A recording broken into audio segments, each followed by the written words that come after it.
Let's go. Yo, what's up, man? All right.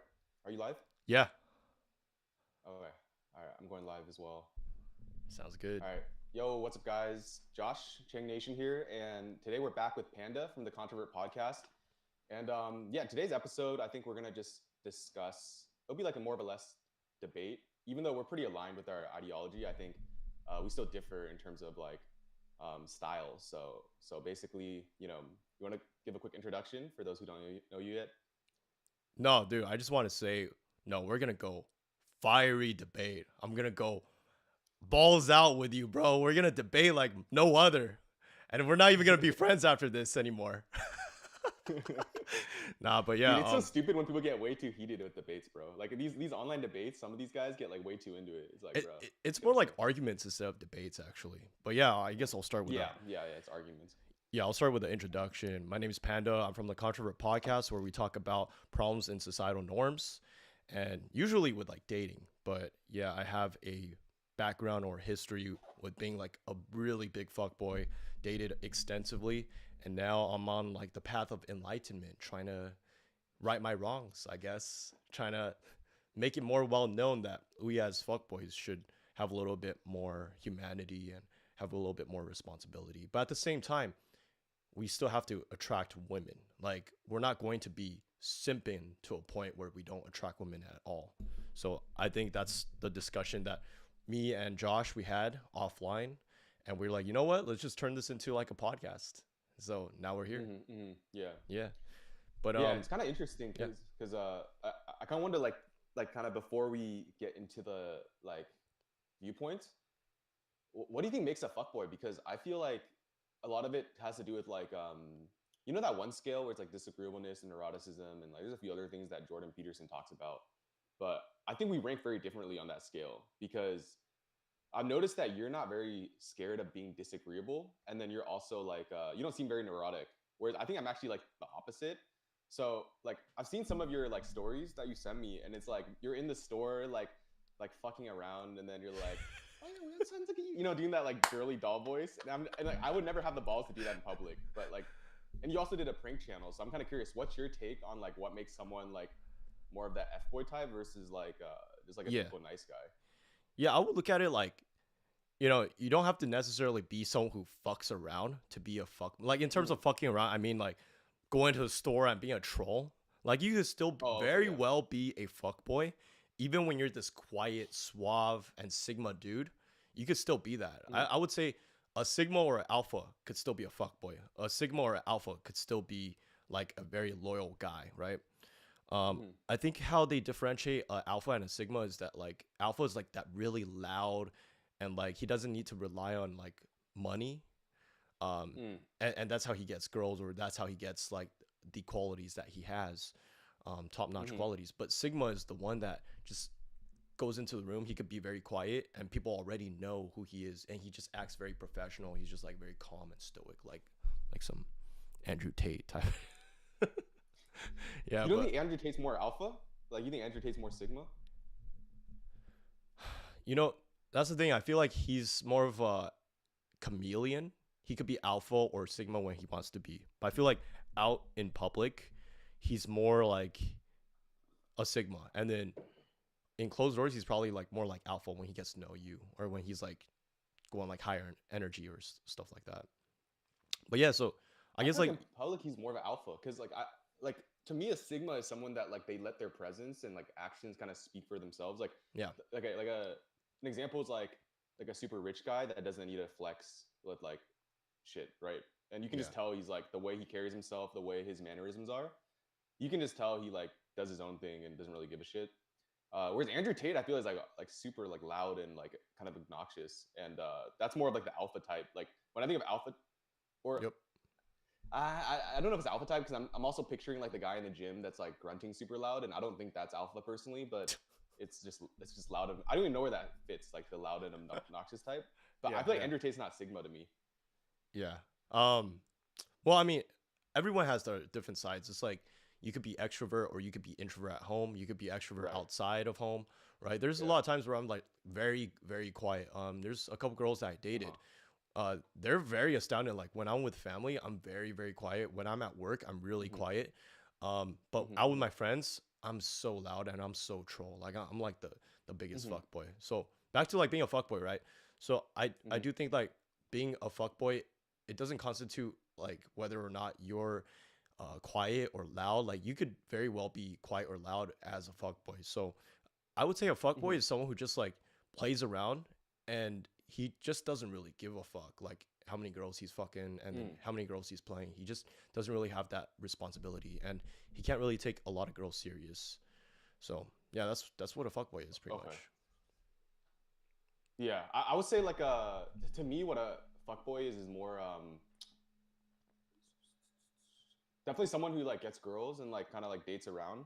But I feel like there's a component of just like I don't want to say honesty, but more like like it could just be like nature, but it's like they're like they might not be upfront with the girl. Like they might like try to get into like a few just Yeah. like spin plates or like situationships as opposed to like settle with one girl. And then but then the difference between like a fuckboy and like maybe like a nice guy is like how direct and like transparent they are. Because to me, like usually fuckboys don't like girls don't really know where they stand. There's kind of like an element of like, oh, is this guy seeing other girls or whatever? That like that's kind of Yeah. where I see like a fuckboy versus like um someone who gets like a lot of girls can also not be a fuckboy if they're just like super transparent with each of them, right? I Yeah. guess that's like fucking Like a polyamory, but gentleman. like So we could um differentiate it with like a gentleman. gentleman, a nice guy, and a fuck boy. So these are three different categories I would say. Um Yeah. yeah, like a gentleman, I feel like he would give like that girl a little bit more promise and a little bit assurance Mm-hmm. that he's not fucking around. So Mm-hmm. Mm-hmm. I would Yeah. say Yeah. I would say most of my past is being a fuckboy, but like mostly now I'm Mm-hmm. more like that gentlemanly approach with women. I would say. Um, but yeah, I'm currently dating someone who I'm taking very seriously, and Mm-hmm. Mm-hmm. yeah, I mean that the whole fuckboy thing. I think even when I'm dating her, Mm-hmm. we don't have a title, by the way, and like if it was like back Mm-hmm. then in my fuckboy stages, like she wouldn't be trusting me, and she would still look at me like a Right. fuckboy. But she always tells me she's like I look at you more like a sigma than like a fuckboy alpha, and I'm like oh shit, all right, Uh-huh. cool, that's a dope compliment. But yeah, So like I guess for you, uh do you think it's a matter like when you were kind of more like in that stage, like you didn't find someone good enough? Or is it like because I have friends that they like literally like need like they're fucking dopamine junkies. Like they need that like stimulation of like variety. Whereas like I can't relate to that because I think for me, like the only way I can really, get misinterpreted as a fuckboy is during like maybe the first few dates, like very early stages. But I'm able to make a decision within 3 dates usually. Like, yeah, do I like this girl or do I not? And it's more of like a decision tree. Like it's like, okay, I like her enough where I want to date her. I'll just keep pursuing. Or if I don't feel that way, it's just gonna like veer off to the no, right? It's like a decision tree. yeah, Whereas like exactly. I feel like fuckboys play a lot in that like kind of middle area where they're just like in that gray zone and they're like they excel at it, right? But I personally feel really bad if a girl likes me and then I would have no interest in N- like dating her to like Actually, I I would would just never like keep seeing her just for yeah, the short term gains, right? The yeah, yeah, benefits yeah, of yeah. that. So that's what I was gonna disagree with you on. It's not really like we have a gray area as fuckboys. It's more like we have a Mm-hmm. third branch. So you said one is like you would date her, one is like you wouldn't date her Mm-hmm. after the third date. Mm-hmm. Ours is like I would say after the first date, we have this middle path where it's like, all right, do we want to just fuck or do we want to actually just get to know this chick? So it's not really like a gray area, but it's more like Mm. a middle path where we're like, okay, like we can only Intention. use this chick Intention. for fucking, you know, Mm-hmm. All and right, let's use a different word. Just like yeah, yeah, we're be saying that different. too much. My mom watches my channel sometimes, bro. Come on. I don't want to get demonetized, bro. Spamming that word. No, if my mom is like watching this, dude, like somehow like my family member know about my channel, so it's like, Oh, really? well, she's like randomly will like send me like screenshots of her watching like my video. I'm like, mom, I'm just like, mom, can you like unsubscribe, please? I'm gonna change like to a different name. Hey, it's cool. I mean, Okay, okay, sorry, go ahead, go ahead. So basically, there's like intention, right? So it's like LTR material or hookup, is what you're yeah, saying, yeah, right? Like the word exactly. hookup. Yeah. So I think like we categorize it. It's kind of like similar to how women they categorize men like, do I just want to use this guy for like money, or do I want to use this guy Mm-hmm. for? I'm not saying like all women, right? So don't cancel me, Mm. whoever's watching this. But I feel like a lot of women they categorize men like, should I use this guy as a money bank? And there's like another category for another guy who is like, should I use this guy for actual love, or should I just use this guy for fucking? The Netflix show, what was it called? Uh, You, YOU, Mm-hmm. that one Netflix show where it shows like this really weird looking dude, and he's like kind of a creep, dude. Like Mm. the first season, there's this girl called, I think, Brooke, right? She had different guys for different things at the very start, Mm. and this Oh, guy, okay. the main protagonist, he was like stalking her. He was like, why does she have like different guys for different things? And she was even talking to Right. like her Right. girlfriends for that shit. Yeah, like I Right. said, it's not all women that are like that. It's just probably like, um, maybe some women, not all, not a majority, but some women, right? So kind of like that. I think usually the I'll say for both genders. I'll say like, as humans, the people who can operate like that typically rank on this psychopathy scale. Like okay, Yeah, here's an example from a guy's perspective. The guys I've met who are very good at like pickup or even sales. Let's use like business, like really good salesmen. They have to be like psychopathic to a point where they don't really like okay, like for me, I think I'm bad at sales because I'm too empathetic. So sometimes I'll be like, oh, well, I feel like I'm like, because if you sell someone and you have a high margin, you know, they're getting a worse end of the deal. But like, let's say like someone that's like more of like a psychopath, they only care about like themselves and they really don't really give a shit about like the other person. yeah, Same way they a lot of PUA guys, right? They're very like not transparent because they don't really see it from the girl's perspective. Like, oh, is it kind of weird this guy is like talking to like a bunch of like 100 girls at the mall? Like, they don't really see it from that. They don't even put themselves in the shoes of the girls. So like for people who are really good at PUA, they just like are machines. All they care about is like getting laid essentially, right? So they're like, yeah. okay, what can I do to get there? And So I think like yeah, the same thing for girls, like the ones that kind of like more like use guys, they don't really care about the guys. They're really more self-centered. So I personally think there's like a bit of a tie to like how psychopathic and like not empathetic someone is, and like how they're able to like operate like that. but that's the thing. I think we as a society, we break down this whole fuckboy thing, but then we don't like call out girls for using guys for money, which is kind of crazy. And Mm, I feel like there's a double standard mm-hmm, that society is now adhering to, and they don't really give a shit about like how there's a lot of loser guys out there who are just mm-hmm, getting the short end of the stick. They probably spend all mm-hmm, this money on a girl and they don't even get sex at mm-hmm. all, or even a relationship. Oh, fuck, I shouldn't have used that Yeah, word. yeah, it's common. Yeah. Yeah. Yeah, dude. So I feel like there definitely needs to be more awareness on this issue, that it's not just one gender. It's not just like girls that are dealing with a-holes, but also Mhm. guys who are dealing with a-hole women, right? So yeah. Yeah, that's where it's really tough for me to be honest because here's the thing, right? I think my default state was like especially when I like sucked at dating, and by sucked I just mean like the way I judge dating success is like, okay, what's your there's like different stages. Are you able to like go on dates, right? Like let's just use online dating. That's what I use.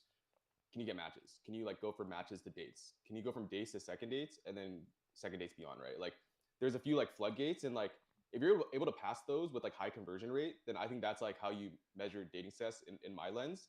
So when I was like worse with dating, I was definitely more of like that naive nice guy or whatever. And like now I do understand that kind of having more fuckboy tendencies and just like not being as invested or like available, because that's like kind of like the classic like nice guy, right? They're like fucking always there for the girl or like overly available. Yeah. I know that works for attraction because like as humans we want what we can't have. But at the same time, like it does feel a bit like playing games. I think like for me the only times I like intentionally like it's like genuinely I'm like slow at responding or whatever is I'm on a date with a different girl, right? It's like it's not I'm not even trying to play games, but the point I'm trying to get at is I feel like because there's a lot of spoiled apples in society nowadays with dating, like on both ends, right? On the guys' ends, you got like guys that are just like, like the guys that just like sleep around and then like kind of like traumatize girls, and then on the girls' end, you have like the girls that like go on a bunch of dates and they don't like give the guy anything in terms of like physical touch or like intimacy. Yeah. it kind of just like ends up like spoiling the dating pool. So like the number of girls and guys that are like kind of normal and like, and I think like most guys they just want like a relationship with the girl they like and probably have kids. Like Yeah. the number of people that are capable of doing that in today's dating pool, it like as you get older it becomes less and less because people have more negative experiences that really sours their taste in the mouth when it comes to dating. So Actually, I feel like yeah, what's your take on that? it's getting more and more. I feel like with more women like Mm-hmm. experiencing guys. Oh, sorry, you kind of bugged out a little bit. Okay, so yeah, I feel like with more girls like experiencing guys, Mm-hmm. it's kind of like classified as trauma to them, and then their way of Mm-hmm. internalizing it is by going like, okay, you know what? I'm going to go and treat other guys the same way, and just start using them for money. Mm-hmm. I had a couple Right. exes. Like I was a fuckboy with some of my exes. I never cheated on like Mm-hmm. my ex girlfriends, but Mm-hmm. I Mm-hmm. would just treat them not so well. Like I'd be like checking out this girl, and I'd be like, "Oh damn, that girl's kind of hot. I kind of want to holla." So I kind of like holla in front of her, and it was straight Mm-hmm. Mm-hmm. fuckboy. It was just like I'm I'm kind of But like, flirting with a why girl did in you do front of her. that? Like, why Um, did you do like what did you just like not like? I'm just kind of curious because for me, I would never do that yeah, because it's like it'd make the girl feel bad and like if I put her in my shoes, I wouldn't really want her doing the same shit. But I'm yeah. kind of curious, like in your mind, like how come you're able to do that?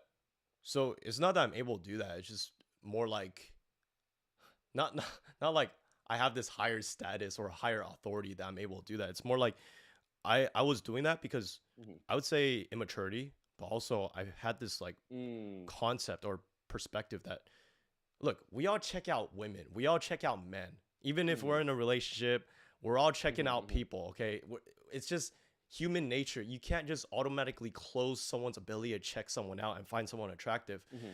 because Right, then right. they're just going to develop like resentment for you because you're telling them not to go with their what their natural ability to like just check out someone. It's like Hmm.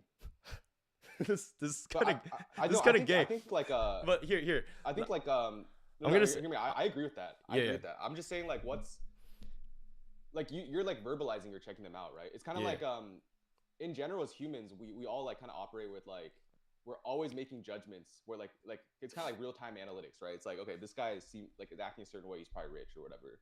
But or like in this case if this girl's like super hot that's over there, obviously we're all gonna like look and like check them out, or like a super jack guy. But I think the difference is like what like I guess I can't like if I'm like with a girl, I just wouldn't like be like, oh shit, that girl's like super hot.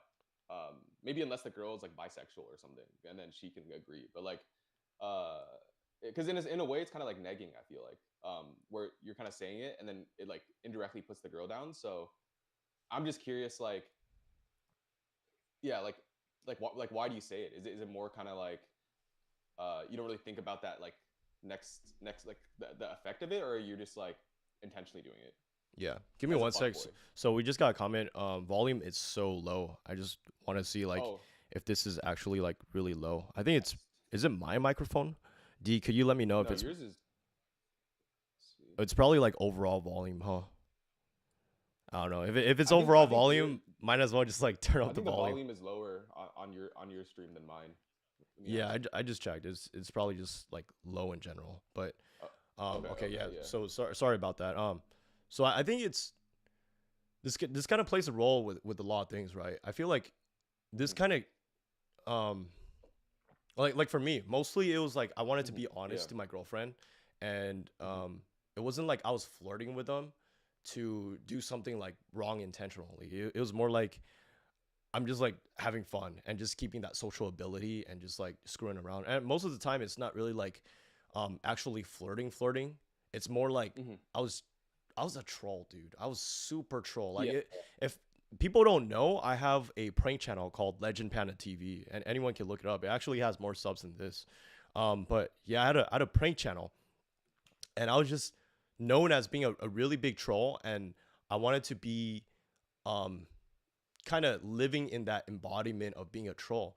But then it got to a point where I was like, you know what? Like being a troll is a little bit too old. And I would say within like the past few years, I was just like, I can't keep doing this. And so I was like, I gotta act a little bit more professional. And Hmm. that's another thing. I feel like being a fuckboy, I was also a little bit insecure. Because Mm. I didn't have qualities. I didn't feel like I had skills that I could actually be confident in. So I kind of externalized it um, by finding external validation from these women and just like sleeping with a bunch of women. And that made me feel good. And I want to kind of write against this because I have friends that do Mm-hmm. this. And Mm-hmm. dude, I will tell you, after years of being a fuckboy, you have to find internal confidence. You have to internalize your confidence instead of finding external validation. Because if you're just going off with all these girls to try to find like these external validations or try to get your communication skills up, dude, you don't need to do that. Bro, once I started this podcast, actually, a big component of why I wanted to do this podcast is to improve my social skills. And once I started this, Mm. I was like, Yeah. dude, I don't even need to be a fuckboy anymore, which is crazy. Once you find that internal validation, you make that validation internal, you just Mm-hmm. naturally gravitate against wanting to do these degenerate things. So I would say being a fuckboy more so stem from like that lack of confidence and just immaturity. And so yeah, it wasn't right, right? But I had my reasons, and I didn't pursue these girls. At least it's way better than like arranging dates with these girls on the down low, right? Because there's a lot of guys that Right. do that. A lot of Right. guys do that shit. So I was gonna say, Yeah. We're. I was gonna say Oh yeah. before you cut me off, right? Um, it's just remember how I was talking about like it's natural to check out Mm-hmm. girls. It's like for Mm-hmm. example, if if a guy, right? If a guy just starts rubbing Mm-hmm. me, dude, it's gonna get hard. I can't I can't Wait, stop what? that. Wait, wait, It's gonna wait, naturally what? it's gonna get hard even though I'm straight, right? It's just our body's Wait, nerves like touching it, or touching like it. just touching You you? know what I'm saying, right? Touching Oh, it. okay, Yeah. okay. It's gonna get Touching like it. Yeah, yeah. I thought about this. I'm not gay, right? I'm very very straight, but if someone were to touch me, it would honestly, Mm-hmm. dude, I can't help it, dude. Right? It's just Mm-hmm. natural, Mm-hmm. natural shit.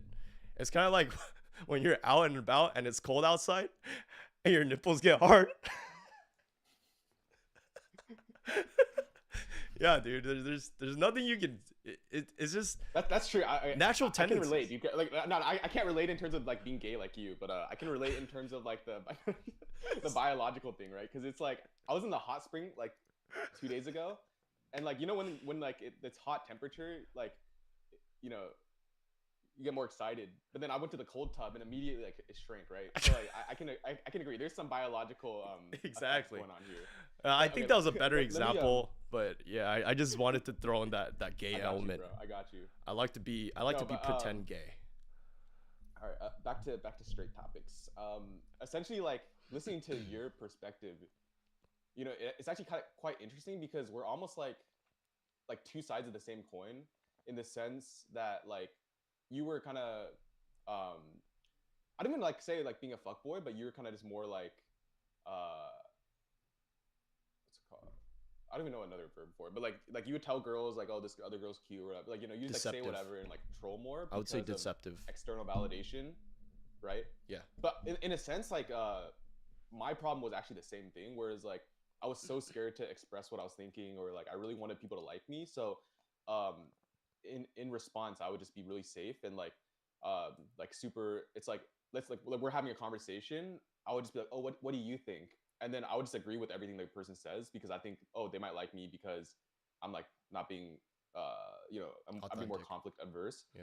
But I think like something that helped me as well is like creating content because I think now like when I meet new people, I just have so many more opinions. I can tell way more stories, and overall, I'm just much more interesting compared to when I was like more of like the nice guy, like filtered, dumbed down version of myself. And I think that's where most guys struggle. Like it's not necessarily looks because the truth is girls aren't like guys in terms of like how they judge looks.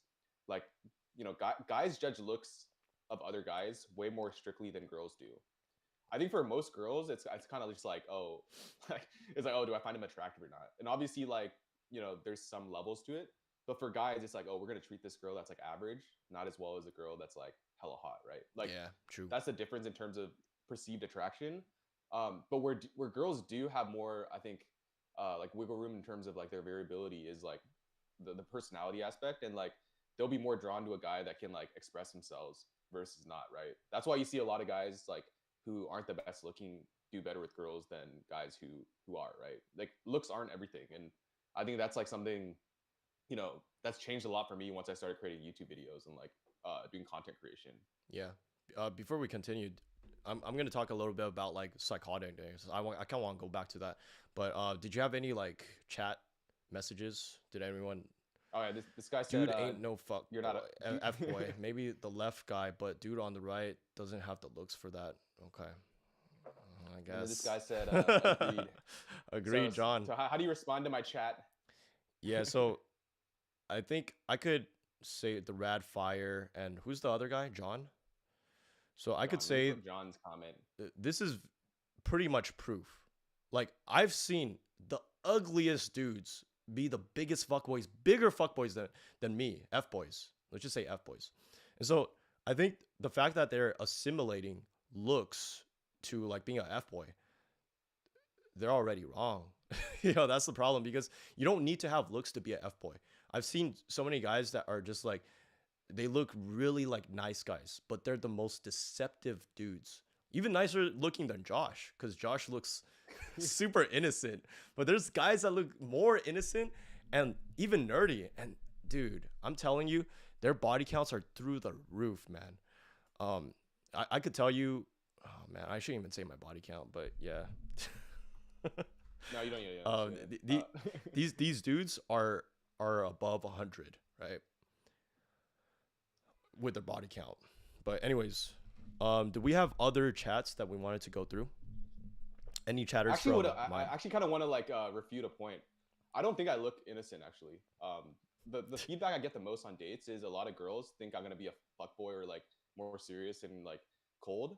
Yeah. But I think because my personality is naturally like the opposite of that, that change up, like I think has helped me a lot with like dating in Taiwan, especially.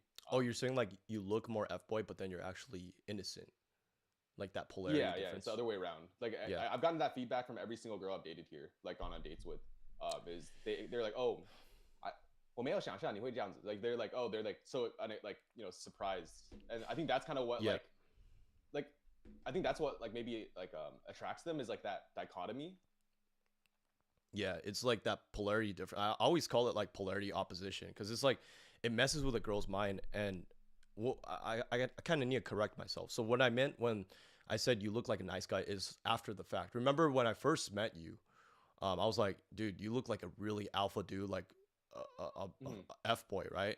But then after we started talking more, I was like, yeah, you look more innocent and like you're like a nice guy. I think it's like after the fact. I think that's what a lot of girls like they find very interesting because if you're like the opposite of what you look, they're just like so mindfucked to the point where it's like more attractive. I think that's why these guys who look like nice guys but choose the path of the dark side of being like a F boy, they end up having like the highest body counts because they're just dudes that naturally mindfuck a girl like a lot because their looks and then their personality is just like crazy. I think Dude, the other way around. you know what's crazy is like Yeah. Sorry to cut you off. Like one of the people I know who like is like he was like one of the biggest F boys of LA. Like my friend described him as someone that like literally dated like every single like decent looking Asian girl, and he was actually the most unassuming guy. Like I met him before. He's like very quiet. He's like a PA, so like medical field. And I think the reason he was able to like get these girls is because on paper he looked like the perfect kind of like candidate for like a husband material. Yeah. But then secretly this guy is just like sleeping with so many girls, and he actually is like engaged now. But like we were like, dude, this guy's never gonna like settle down. And like it totally like exemplifies what you just said. That's the thing. Like I feel like the innocent looking guys are like the biggest potential of looking like a F boy or the ugly dudes. Oh, 100%. Yeah. Because dude, it's just such a mindfuck to the girl. And for a guy who looks like F boy and he acts like a F boy, it's different. I mean, he still gets like girls, but then it's not the level that these guys get girls. So yeah. Yeah. I would agree with that actually. If anything, I would actually say that like if you look like an F boy, it's actually harder to be an F boy without like a certain like without being like a nice guy. And like hear me out. If I come off super strong like F boy vibes, like with these girls, they already have their guards up on the first date because they already have a perception of me from my dating profile that like, oh, this Yeah. guy's just trying to f, right? This Yeah. guy's just trying to. I don't know why I just censored that. That sounded super sus. This guy's just trying to fuck, right? but but like versus like the super like innocent looking guy, they're never gonna like. It's kind of like the traps, right? It's like an f boy. Like if you're trying to like set a snare, it's like it's very you can see the trap from a mile away. Whereas these Oh like yeah. innocent guys, it's like the trap that's under the leaves where like you're just like walking and then they just like fall through the hole. Yeah. Like that's the difference, right? So it's it's way more effective for like innocent looking guys to be f boys if they want to, Yeah. because of like what we're saying. Yeah. Okay, That's what I was gonna say. John has a. Oh, by the way, John is saying like no hard feelings, Oh, brother. dude, don't worry about it, John. I really appreciate it, man, and I appreciate your respect. I mean, dude, girls have called me ugly before. I mean, guys have called me ugly. Guys have said like my nostrils are big as fuck. I mean, it really is. No, But your nostrils aren't that big. I've seen bigger. they would say I look like a monkey. Honestly, nothing phases me. But Mm-hmm. yeah, I mean, I just want to make the point that I'm not trying to be defensive, but it truly is like, dude, I've seen so many ugly or nerdy guys pull so much. Like they're like the top of all the F boys. They're the top. It's crazy. And I was gonna make a point where like, for example, if a F boy looking dude tries to act like a nice guy, it gets looked at as very pretentious. So Josh, I don't think you act like a nice guy with these girls. I think what it is, Mm-hmm. you act more like a Sigma. And so I think when Mm-hmm. they see that, they're like, oh, he looks F boy, but he's actually a Sigma, Mm-hmm. which makes them Mm. more Okay, attractive. okay, Dude, okay. I this can guy see that. Josh is having some good stuff in Taiwan. Like he's he's, he's Is that, dude, you know what's crazy is like he's found. I don't even think dude. I think you found your lover there, huh? Oh yeah, I'm in love right now, but we can say that for I'm on a wife quest. Wait, we aren't gonna talk about that. Wait, I I actually I want to just I let's kind of circle back wanted to to. after I talk about this real quick. Okay, Um, okay. okay, so Doge 123 123 123 says anyone can be an f boy if they're bagging up 2 out of 10 girls. Lamau. Didn't this guy I comment kind of before? you know what? Didn't this guy No, say like something? I forgot what he say last time. What was his comment last time? He said I don't something remember, funny. but like yeah, I guess it does look familiar. And then this guy's kind of saying like, you know, he's agreeing. I kind of actually kind of agree with this statement because, uh, okay, this is my take. Once you have like let's say like everyone's kind of like equal in terms of like how they can date, it becomes a matter of standards because the guys who do get like laid the most tend to like they're willing to like sleep with anything, man. Like it's like I've seen some guys that you know we go out and then at the end of the night it's like all right let's get some food go home, but they're still fiending and you know they'll see some like sus Hey, girls I've been and I'm there. just like whoa. Hey, I've been there. I've been there. I'm not gonna lie, I've been there. But at the same time, like I still bagged some baddies. I bagged. I would say not a lot of the girls I bagged were baddies. More so, I would say Mm-hmm, average to above average or so.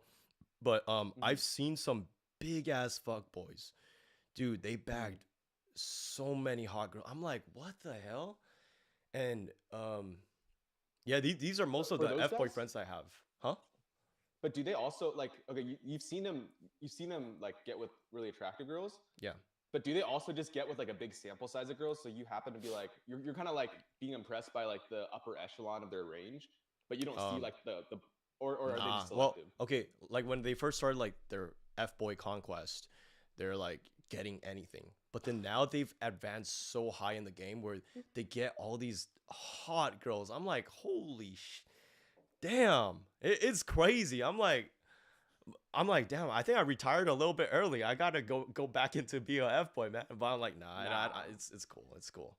Yeah, Um, I'm laughing at the comment, yeah, dude. yeah, Like, Doge, I remember. You're the Gen Z. You're the Gen Z guy. Yeah. And then I was dude, like, the that's just fact so that you're funny. saying that, you're probably a Gen Z, yeah. And he was like, yeah, I'm a Gen Z, yeah. It's that guy. Yeah, yeah, Um, yeah. Yeah, I personally think like for them, like okay, there are definitely like exceptions where these guys like there are gonna be guys out there that just like their range happens to be like maybe like 5 plus, but I would say the majority of like guys because like most guys kind of skew towards average. their range is gonna be like, dude, it's gonna be like 2 to 6. Like I think the Not majority of guys who are not willing to two. like sleep, like if they have high body counts, Yeah. their like lower minimum threshold is 100% lower than like a normal guy's. I'm like convinced of that. If I were to give an honest opinion of the average of the girls that like their looks, I would rate it probably a 6.5, I would say. Well, But I'm not talking about you though. these other I think guys, you they're actually have like really good like. I'm just thinking of guys that just like are very average type of guys. Because I'll say like you have a good like personality and like yeah. you're cool. So like I'm not talking about you as an example. Yeah, but I'm just saying like if we want to talk about like all F boys, I would say like their average is probably like the same as me, probably like 6.5 because they have this wide range of like maybe twos to like eights, but then at the same time, I don't think a lot of them are twos or even fours. Like most of them are probably like 5 to 7. But yeah, I it's would just a say it's more like wide I'd say it's range. probably more 4 to 5. But this is okay. This is like Yeah, semantics. yeah, This yeah. isn't like Is off whatever. Yeah. topic. Let's just Yeah, move on to I'd the say next like we topic. can agree that like the majority of the girls are probably more mid. Because there has to be a reason these guys are just like hooking up with them and then like moving on to the next one too. Because like by definition, if you find someone that's like good enough to settle with, you're gonna just like kind of like stop. Like, why would you choose like a mid girl over like a really good option if you have potential with a good option? You know what I'm saying? Yeah. Well, okay, so I guess that's a good segue to like what I was trying to get back to with the psychoticness. So I think a lot of these F boys, they're super psycho. Mm-hmm. Even though I've been an F boy, right? The Mm-hmm. thing is, I've never been like psychotic like that, where I just wanted to not find a girl at all. Like even if it was like a good girl that Right, came right, right. into my life, like I would make that girl my girlfriend and I would take her very seriously. Aside from like the trolling and all that stuff, right? But a lot of Mm-hmm. these guys who are F boys or in the PUA space, they're dudes Mm-hmm. that like anything good that comes their way, they will not take serious because they can't even control their goddamn thing down there, man. Like these guys. Okay, Okay, yeah. I I want to get it out of the way that not all F boys are really horny. Like me, right? I'm actually not that horny. Like I probably have some action like maybe 2 3 times a week, but some of these F boys, they're doing it like 2 3 times a day on a daily basis. And that's how much they need that they need this abundance mindset. That they need this abundance too. Not just a mindset, but You just abundance. described me like a loser, dude. Like, who the fuck has time to like do it twice a day, like every single day? Like, That's what I'm saying. Like um, we need to change these F boys, man. Like we need to make it more well known that they need to rely more on themselves and internalizing confidence rather than seeking external validations. But if they have a genetic disorder where they constantly need puss, they're fucked. Like if you're but constantly getting a hard on while you're in class or constantly getting a hard on while at work, I'm like, yeah, dude, I can't save you, bro. Like you gotta figure that out. I kind of think like you, to be honest, like when you talk about like the F boy experience, uh, you're actually describing like less than like 1% because like most guys can't even get laid. So I feel like you're when like I think most people can't relate when you're saying like the archetype you described just now, like of the kind of loser like PUA guy. I can only think of like maybe like a handful of people, and usually they're coaches. Like usually like these guys who become PUA coaches, like they have no better like skills, so they just like try to teach getting laid, Yeah, and that becomes their whole life, right? But to be honest, I think most guys can't like relate to that statement because like like nowadays dating's so hard to the point where like most guys can't even like get second dates or like first dates. true. Um, Yeah. Um, I guess yeah, it is an outlier, but at the same time, I do want to talk about like the outlier within the outlier because within mhm, these psychotic F boys, there's also like F boys that are not psychotic. Not I'm not trying to boast, but like I would say like mhm, I wasn't like that type of F boy. It was more so I sought external validation. That's why I was doing this. But the ones that are psychotic are the ones that are like super mad horny and they just can't get out of this mhm. rut. And they're also seeking external validation, but they make it the whole embodiment of their life and they don't seek a way out of it. And instead they want to embrace it. And that's why their psychotic levels of being a F boy is way through the roof than like for me, like at least like I still had some humanity. And I was like, yes, dude, I can't keep doing this. Um, and I would take girls Yeah, serious when they came. yeah. I guess we can like segue to like I guess when did you start taking girls seriously? I would say like I always took girls serious, but it's only like when they came, like good when good girls came, that's when I took them like very serious. But when it was just like, okay, like this girl, she's only good for like effing, right? Um, but now even if a girl is just like only good for effing, I'd be like, nah, not worth my time. I got way too Mhm. much stuff to handle. So I'm like, yeah, like I think that's the difference between being a F boy because like when you don't even want to spend that time to just have a hookup, you're just like, yeah, like you're definitely graduated from like being a F boy now. Okay. So it's Yeah. more like yeah. 'Cause I guess I can't relate at all because like that situation you just described of like um kind of hooking up with a girl that you would just only hook up with but can't consider seriously. Uh, I just would prefer not to do that. Like Yeah. I Yeah. I have no desire. Like for like it's weird for me. And you know this because we talk about it offline. Yeah. I've had a few instances where like I've been into a girl and then like uh have some post clarity, and then after that happens, I want nothing to do with that girl. Like I just end it and tell her like I'm not interested, right? Like I would never like keep hitting that girl up just because I want to like do that. Yeah. First, like for whatever reason, I just get hella turned off, and I want absolutely nothing to do with them, right? So it's like um yeah, I guess like maybe I'm just like not like driven enough by just the act of it. Because for Yeah. me, I think it's a lot. It's very emotional. Like I think if you do it and it's like you like the girl, it's like 100 times better than just like a meaningless like ONS. Yeah. So like as someone who's like been through like both sides of the coin, I guess, I would Mm-hmm. say that yeah, there's times when I was like a F boy, I just wanted to keep these girls as much as possible for as long as possible. And oh, I can't hear you guys. Okay. I think your stream is just whack, dude. Because Yeah, I think I'm my listening stream to is your just a stream little and then bit whack. mine. I'll Because probably we're streaming it on my yeah. yeah, I'll probably just use your stream later. But man, okay, I got to fix that. I don't know what happened. It looked okay. Yeah, if you want to turn up your volume, then you could probably hear us. The volume is Or probably just very low. come to my stream. Dang, dude. No, I'm not Dude. from like a practical standpoint. Like literally the audio is better on my stream, bro. Yeah, Because we're streaming it through my channel. yeah. Dude, we should talk a little bit about like how your current relationship is right now, like the girl you're dating, because I kind of want to talk about that a little bit and like how um we were talking on voice message. I think you were like, yeah, I think I want to take this girl a little bit more serious, so I think that involves like simping or something like that. Mm, mm, mm, mm. So I think we could kind of differentiate like the nice guy attitude. Like in what regard? Yeah, like just like give some context with that, right?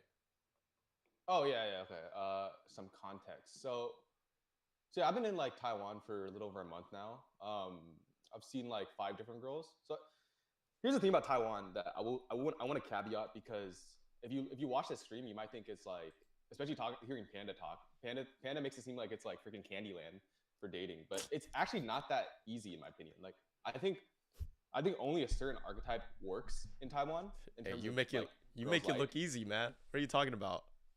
No, it's not easy. It's not easy. Like I think if you're white, there's some girls that love white guys here, and then if you're ABC or like can speak Chinese fluently, because if you can't speak Chinese, it actually really like makes it difficult because a lot of these girls will just like not really go on dates with you.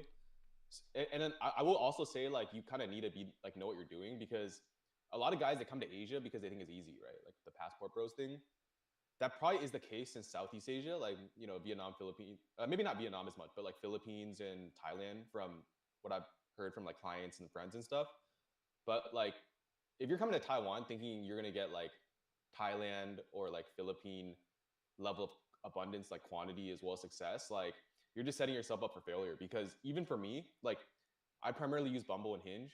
Um, the number of matches I got actually isn't that high. Um, I would say what's high is actually just converting the conversion rates, like especially like how well the first date goes. Because I haven't had a single first date go poorly. Like I'm not trying to say that to brag. I'm just saying like out of the 5 dates I've gone on, like every single first date has gone well. Whereas if I compare it to Seattle, I went on like 20 first dates, and I would say like maybe only a quarter of those went well, or like well enough where I like the girl as well. Because I feel like Seattle's like fucking awful. Somehow I dated all software engineers, and I'm like piecing it together. I just come to a conclusion that like female software engineers are not as pleasant as like nurses or like different occupation. But that's a tangent for a different day. Yeah. So So what about this girl right now that you're dating? Like, she's she's like someone that's like way she's a better than nurse. like Seattle girls, right? Yeah, so like out of the 25 girls I've seen since my ex, I would say she's a standout by far, in like a number of aspects. So number one, she doesn't have much dating experience, which is a plus because I feel like there's a correlation between like amount of dating experience and jadedness.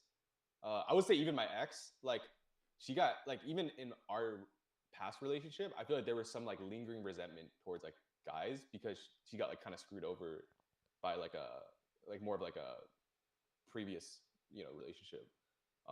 So I think like kind of lack of it like not lack of experience, but like uh lower amount of like experience, and then because I also think that like if a girl hasn't dated much, she still has like that innocent feminine like, kind of like pureness. Because that kind of leads to the second point is this girl's like super feminine and like nice and kind. Even when we went on the first date, like the like we got like dumplings or something. Every time a dish came, she would like always like serve me for like she like kind of like put the thing on my plate, and I've like never had a girl do that, so Yeah. it just felt really nice. And then she also like sajiao, which is like act all cutesy and stuff, which I've Yeah. never had. It's like a Chinese thing or a Taiwanese thing. And then I'll say like I'll say like the third thing is like she doesn't seem like the type of girl that's like trying to play games or like kind of mess like modern dating mindset where it's like um always always trying to optimize. Like she I think she's just trying to like find a boyfriend or whatever.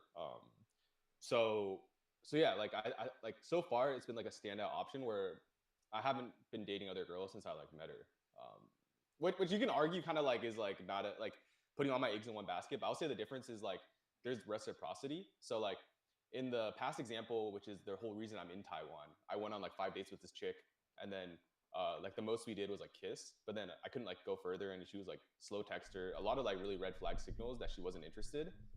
And like I kind of also like put all my eggs in one basket there, but the difference was like lack of reciprocity. Whereas I think in this situation, on the surface, it might seem like I'm doing the same thing, but the difference is this girl is like super into me. Like I feel like every time we hang out, she's like very like a lot of physical touch, like very like says a lot of kind things, and there's just like a lot of kind of mutual reciprocity, I'd say. Okay. Um, so yeah, that's kind of the story. She doesn't live in Taiwan though. She lives in like a city an hour away. Yeah. I just So want to say like QB just stopped by on the stream. He's working on that trailer before he hits the gym. Thanks a lot, QB. Appreciate that. We're gonna have a stream this Sunday with QB. Well, I am. I don't think Josh is gonna have it, but I just want to say, mm-hmm. so this case, it sounds like you found like a girl that's really good, and because like she's really affectionate, you feel like you could reciprocate that, right? You feel like you could be affectionate in return and trust that, Mm-hmm. correct? Yeah, I think, dude, honestly, I think my nature as like a guy, especially with dating, is um I probably do have more of that provider kind of mindset. Like I do want to like kind of take care of a girl because I usually just pay for the first date, and I don't mind like just paying if I take a girl on the date, I don't mind just paying for everything. And like some people might be like, oh, that's like simpy, or you gotta just like ask them to split or whatever. Or like I remember I used to have a friend, like this white guy. He's like didn't even finish college. Like he's a really smart guy, but didn't finish college. He was like 6'4". I got into an argument with him because he's like trying to say like, oh, you should always split on the first date. And like maybe when you're younger and like the difference between like $20 makes a difference. But when you're older, you kind of just realize like not paying just kind of like sets you like it's such an easy step that can really fuck things up if you don't Yeah. do it. So it's like Yeah. why would you like not pay the extra money just to save like a little bit if it can also like risk like you coming off as cheap to the girl, right? So Yeah. so in general, I think I kind of have that like if I like a girl a lot, I'm like willing to just like take care of her, and I kind of have that mindset. But the problem is, as we discussed earlier, some girls just like take advantage of that, especially the ones that don't reciprocate and aren't like they don't treat you as the top option. Um, Yeah, I think there's a so difference between like being a provider and like simping, right? So I think what I was trying to get at is more so like simping and being a nice guy just in general mm, without like the financial aspect. I guess like financial aspect could be included in if you're just paying for this girl and she doesn't give a fuck about you, right? So I guess that's kind of what simping is. Like you're simping over a a girl, like you're giving like a little bit too much affection. And so that's one thing I wanted to ask you. Like, when did you meet this girl? um, so I think it's been like 2.5 weeks. So like probably Yeah, 18 to 20 days ago. yeah, Um, we've gone on 4 dates, but here's the other thing I've realized, right? Because I was kind of thinking, like going back to that point about me getting like post clarity. It's happened with like a couple girls here where like I was actually kind of like into them, and then and it's like a flip of a light switch, right? yeah. And I think it also kind of coincides with like that maybe like 20-hour mark, like total time spent is like 20 hours of like together, right? The light switch, right? But with this girl, I would say like in the even though we've only gone on 4 dates, total time spent together has been like 30 to 40 hours because most of the time she just like because she doesn't live here, she just like stays over or whatever. So each date kind of feels like 2 dates in terms of like um I would say like exposure because if you think Yeah. about it, dating is like a lot of vetting. Like you're trying to see if you're compatible, right? There's a lot of So affection. That's what you're saying. Like you guys have way more yeah. compatibility, and you feel like there's more emotions involved. Whereas like the other girls, like there's not that much. But I kind of want to caution about this because like you guys only met like 2.5 weeks ago, right? And you guys only been on 4 dates. Um, if you start showing a lot of affection, it could also like backfire on you as well because the time has been very short. And I think you asked me a question when you asked me, oh, I think I should I start simping for this girl or I Mhm. might start simping for this girl because I see a lot of potential with her. But I want to caution you and a lot of guys out there, and you could debate this too. This is kind of why I want to debate. For my stream, it's actually debating if simping is gonna backfire on Asian men. 52 minutes in. Yeah, so um I think you mentioned that before too. You're like, yeah, I think to a certain extent you have to start acting like a nice guy once you meet Mhm. a girl, but I think otherwise. I don't think you necessarily need to act like a nice guy at all.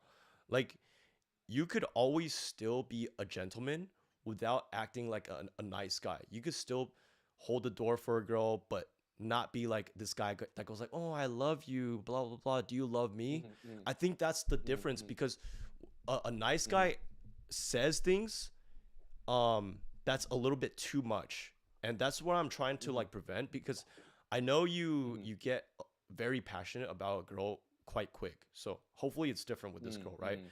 But I just don't Mhm. want you or any of the brothers to fall into this scheme where it's like men should be more affectionate because there's like an uptrend Mhm. of men that are being f boys. So now we have to Mhm. show to these women that we're really simpy and nice guy. But dude, Mhm. trust me, like I've been there Mhm. where I acted like a nice guy. It didn't get me anywhere. Mhm. And so I Mhm. think like Mhm. to a certain extent, yeah, you have to act more loving and more Mhm. affectionate, but you don't necessarily have to act like a nice guy. I think a nice guy, what he does is he makes himself look Mhm. very inferior and puts this girl on a pedestal. So Mhm. this girl looks like very high and mighty, so that she could stomp all Mhm. over him. So that's why I advise you. I was like, just keep doing what you're doing. I feel Mhm. like Mhm. within 2.5 weeks, it's still Mhm. really quick to like start giving all this affection. So um I'm not saying don't give any affection, but like I would say Mhm. kind of like ease it up, right? And not just like But all what of a if this sudden. girl's like super? What if the girl is like giving like a? I've never had a girl so affectionate. Like it's like every time she sees me, she wants to Yeah. like a lot of kissing, like holding hands, or like she like really like says a lot of like sweet things. Um, so to me, it kind of seems uh in this specific case, I think what stood out to her so far is the fact that like I don't just like say I'm gonna do things. It's like I implement Yeah. because she says she's talked to guy like she actually told me I'm really bad at flirting. Um, like because she said she's been on like dates with actual like f boys, and like what they do really well is they're able to like I think like they're like really witty, and Tease. like they're able to like kind of flirt without making it seem like it's flirting, right? Kind of Oh, got it. like I think when I flirt, it's very like corny. Like I don't really flirt, to be honest. I'm a bit like just kind of like a zinan. She calls me a zinan all the time, which is kind of like straight edge, I think, I right? think you kind of are in some certain regards. I wouldn't say you're a nice guy, but maybe a little bit more Zinan. Maybe. Wait, what's zinan for the non Mandarin speakers here? Uh, it's kind of like a straight edge guy, like a kind of a guy who. How do I explain it? It's like a guy who doesn't understand um certain cues, I guess. Not Mm-hmm. shit. Okay, I'll give an example. Like for example, if a girl is going to shower, you know what they Mm-hmm. say about like girls when they go shower, it means they want to, do some stuff after. Mm-hmm. So after she goes shower and then he's like just chilling in the room and then she's like, "Oh, do you want to do anything?" She's like kind of like hinting at something, but he's like, well, what do you mean? She's dude, like, dude, I'm not that clueless. no, I know you're not. I know you're not. You're not I wouldn't say you're But clueless. I feel like Zinan has like different categories, like the clueless part, but also more like, okay. all right, the clueless part, but also more like the innocent type. I think you more so Yeah, fall yeah. in the innocence. Yeah. Let me just pause this stream real quick. Gunther SB, I think he donated before, but like appreciate the donation. I only cold approach, no online. I did well dating many U.S. Co-eds. I don't know what's co-eds, but in Taiwan, I'm fluent in Chinese. I had lots of first dates, but seldom second dates. They say they're busy. Why might this be? So I think that's just like a symptom of like you didn't build enough attraction on the first date. I have no idea what you're doing on the first date. Like I think if you're fluent in Chinese but you have like a bit of a ABC accent, I'll recommend using that to your advantage in terms of like so someone that's really good at that is Panda. Like can you give an example of like how you talk like with the Chinglish? The No Chinglish. homo. It sounds kind of gay if you do it to me, but like we can just pretend there's a third party here. Um, yeah, okay, I'll just give a whatever one. So, uh, what's a girl? Okay, Julia. So I'll just call you Julia because your name starts with a J, right? Just go like, Okay.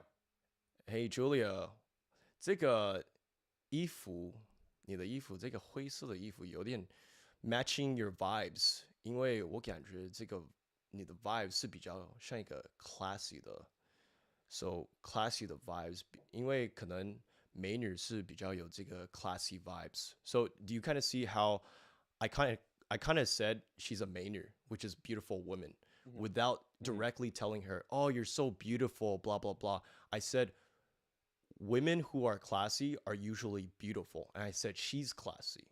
So that's an Mm-hmm. example like of how I would kind of mix and match like Chinglish. You kind of throw Mm-hmm. in like words or key phrases in there.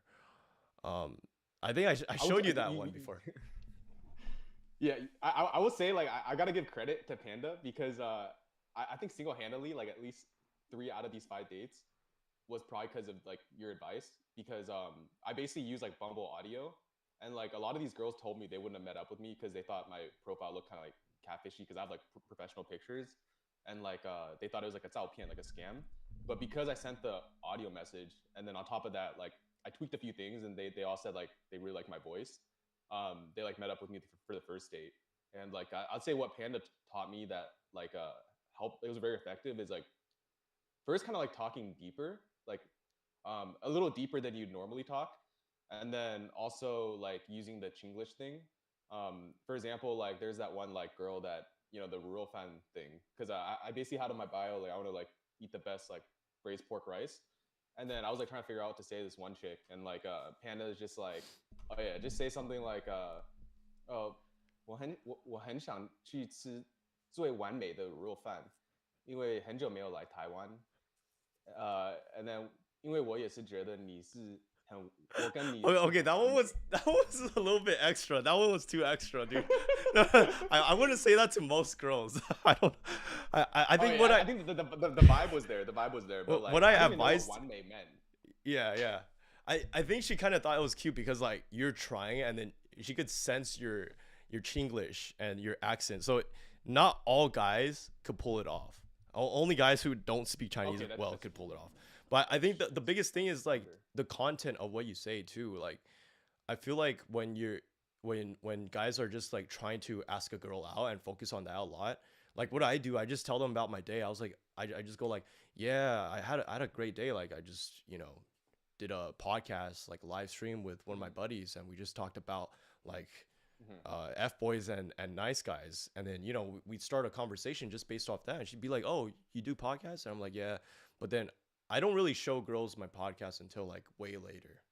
um I kind of discuss we kind of discussed that before, but we don't need to discuss that again. Yeah, because Taylor.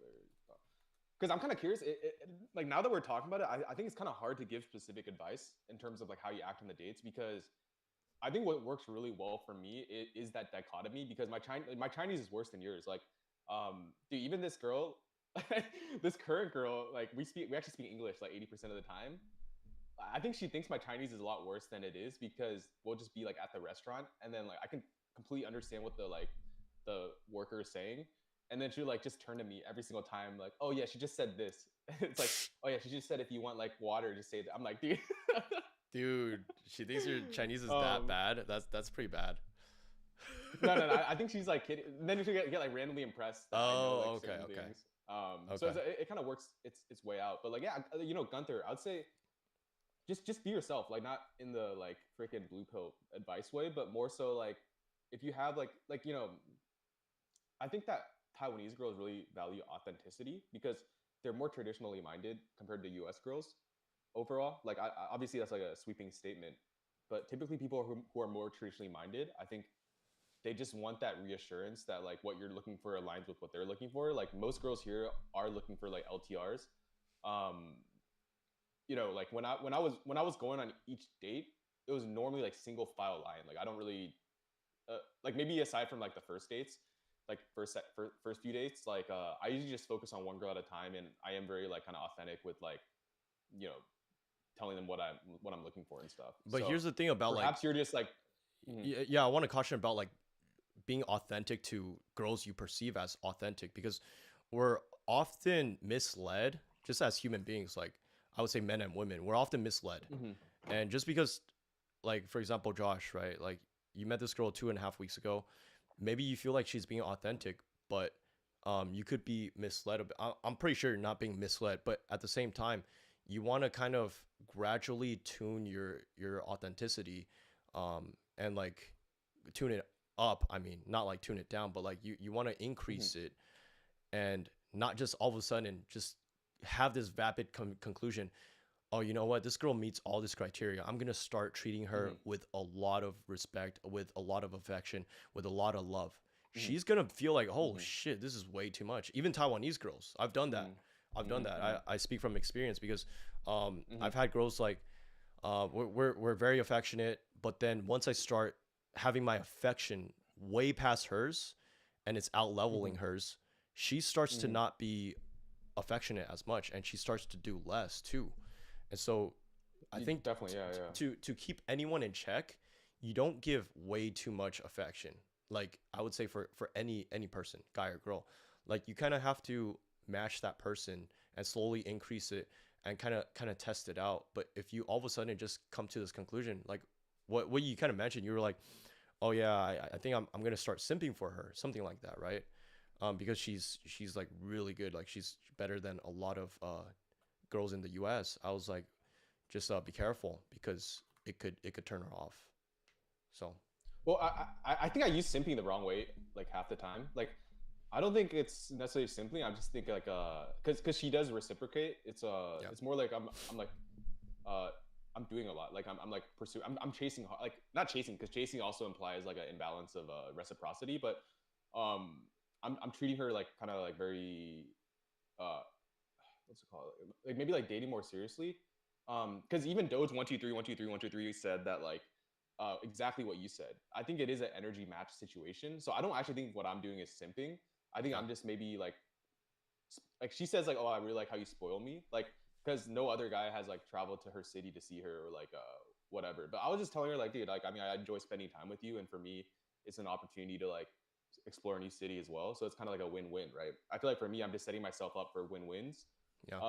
But I do agree with you that you never want to show way like be way more invested in the girl, because they do get turned off, especially the ones that are like more borderline. And I learned the hard way with the girl in the U.S. Like I came off like way too strong, and like in hindsight, it was actually a good thing because it got me rejected faster. That's why I'm kind of like I'm kind of like on the edge of this. Like I can see pros and cons of like playing your cards different ways. But ultimately for me, I just feel like with my type of personality, I'm like so bad at lying, and like I'm very like kind of direct, that like it's better for me just to like, you know, try my hardest, and then if I fail, I fail kind of thing. Like even if I know, like even with the girl that was like the last girl that like we went on 5 dates and she friend zoned me, maybe I could have squeezed out another like 2 or 3 dates and then gone a little further. But ultimately, I don't think you can like develop attraction like over time. Like the girl is either like about you or not. Yep. And I feel like the difference with this girl is I can tell she really likes me just kind of off the bat. So Yeah, it's yeah. not a situation where like she's playing games with me. So I'm like kind of more willing to like So take her seriously. yeah, that's the thing. I feel like even if she's not playing games with you, or if you feel like she's not playing games with you, it's still Mm-hmm. something that you need to like fine tune and not like give too much. I feel like it should be a standard Mm-hmm. that men should all do, or just anyone, right? Don't give too much at the Mm-hmm. start, but also don't question this person like as if they're a-holes. Don't question them as if they're not giving it affection. If they're not giving affection, screw it, dude. But yeah, like if you feel like they're giving a lot, like you still kind of like just match that, like even Doge said that. And if you just have it where your love or affection is outweighing or out leveling theirs, I think I would consider that simping. Even if they still have a good amount of affection for you, you could still be a simp. Like you could still be classified as a simp. If, for example, her love for you Mm-hmm. is like 89%, your love for her is like 100%, and you're just doing things like posting her on Instagram and she's not Mm-hmm. posting anything back, there's no reciprocity. Mm-hmm. I feel like honestly, and that's my experience. I've done that. I posted a Mm-hmm. girl Mm-hmm. a I lot agree with you. I agree with you. a lot on my Instagram. I'm never simping again. Never again. Because another thing you have to keep in mind is that you need to keep your partner in check at the same time. It's sad to say, but I feel like human nature is just like that. We like to take advantage of people who are generous and the people who give less. I'll give you an example. So I have friends. I help them out with like job applications. Okay. Mm-hmm. Um, Whenever I post anything on my Instagram, they don't like it, they don't comment, nothing like that. But then when they see a content creator who has not never given anything, and they're Mm-hmm. still in hopes of maybe this content creator, who is also my friend, will give me something back in one day if I keep commenting. Mm-hmm. They're Mm-hmm. always anticipating that whatever, Mm-hmm. Yeah, reciprocation, yeah, right? yeah. Um, and that anticipation makes them want to keep working harder and harder. If you give Mm-hmm. way too much, that person is going to work less. It's happened so many times to me where I Mm-hmm. gave way too much, but it's also on the flip side. I've done that too where I didn't give anything. I see this girl, she gives me Mm-hmm. so much. So I always see Mm-hmm. this, and a lot of the F boys out there, they could probably Mm-hmm. agree with me on this. Mm-hmm. You will find that it's always a push pull thing, right? But I felt like a lot of the girls that I pushed away more, they liked me way more than I liked them. And the ones I try to I'd agree pull with you. in, Yeah. yeah, the ones I try to Mm-hmm. pull in, they liked me the least. So that's the thing.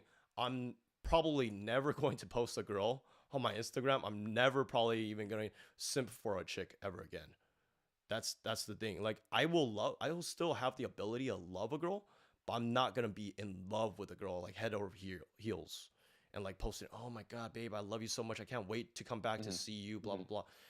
If anything, it'd just be like, hey, um, I miss you. That's it. It wouldn't be like, I can't wait, blah blah blah. It's crazy.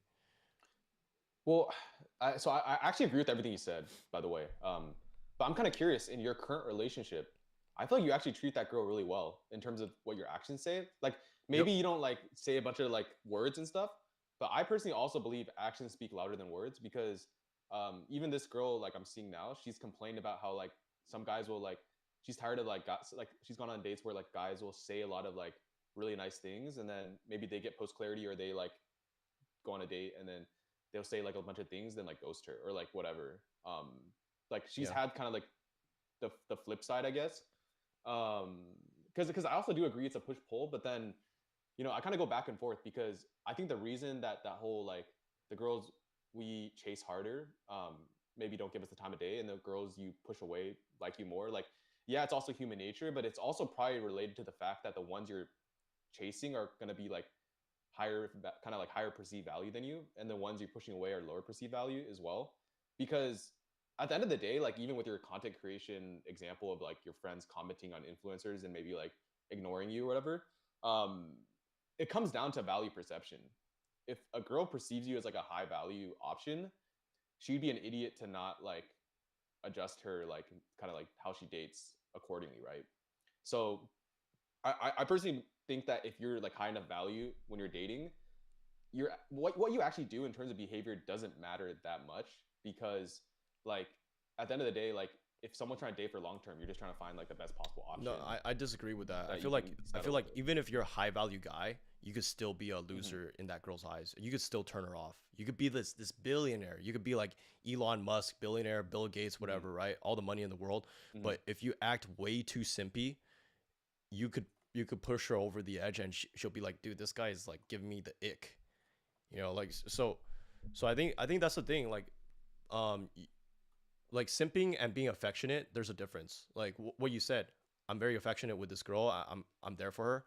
I treat her with a lot of respect, but at the same time, I don't say things that are like, you know that term 油条, like 很油, like that. That's To that's be very honest, I showed cheesy. that girl you're flirting, and she said, "你的 flirting 很油."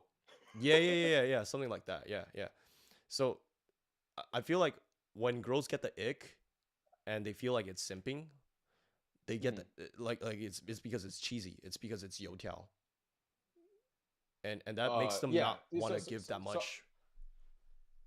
So I think it's perceived value though, because you gave an example. Because there's also going to be like really rich people that have no game, right? Like maybe they're high value in terms of like wealth, but I think their perceived value is going to be low because they have no game, right? I think if Oh, your okay, perceived value got is high yeah. enough, like that's assuming you probably have some game, like you can talk to girls. It like more or less like the minute details they're gonna play itself out because at the end of the day you're like spending a lot of time with this person so like the reason I don't really think it's an effective strategy to try to change from your default nature too much is because when you end up in a relationship like you spend so much time with someone that like you can't really continue like tweaking and like doing like push pull if it's not Yeah, aligned to your authentic personality. And true. I will say that like my ex definitely like there was a lack of reciprocity, and I think ultimately it did end. But I actually failed to see a lot of those signs because like for example, like she hated physical touch, and then like a few other things. She was like very like not romantic, and I kind of realized for me I need someone with a lot of physical touch. So just comparing this girl to like my ex, it's kind of like the polar opposite. So that's another reason I feel very drawn to her is because I think I kind of know like what I'm looking for in terms of like a girlfriend, and then this girl seems to be like quite in line, right? Um, and then Yeah, I will say like another reason like I feel like it might be kind of more pressed is because it's also a time sensitive thing. Like in my mind, uh, I'm only in Taiwan for like a limited time, right? Like I know she's gonna move to the US, but that might be like next year or like end of the year.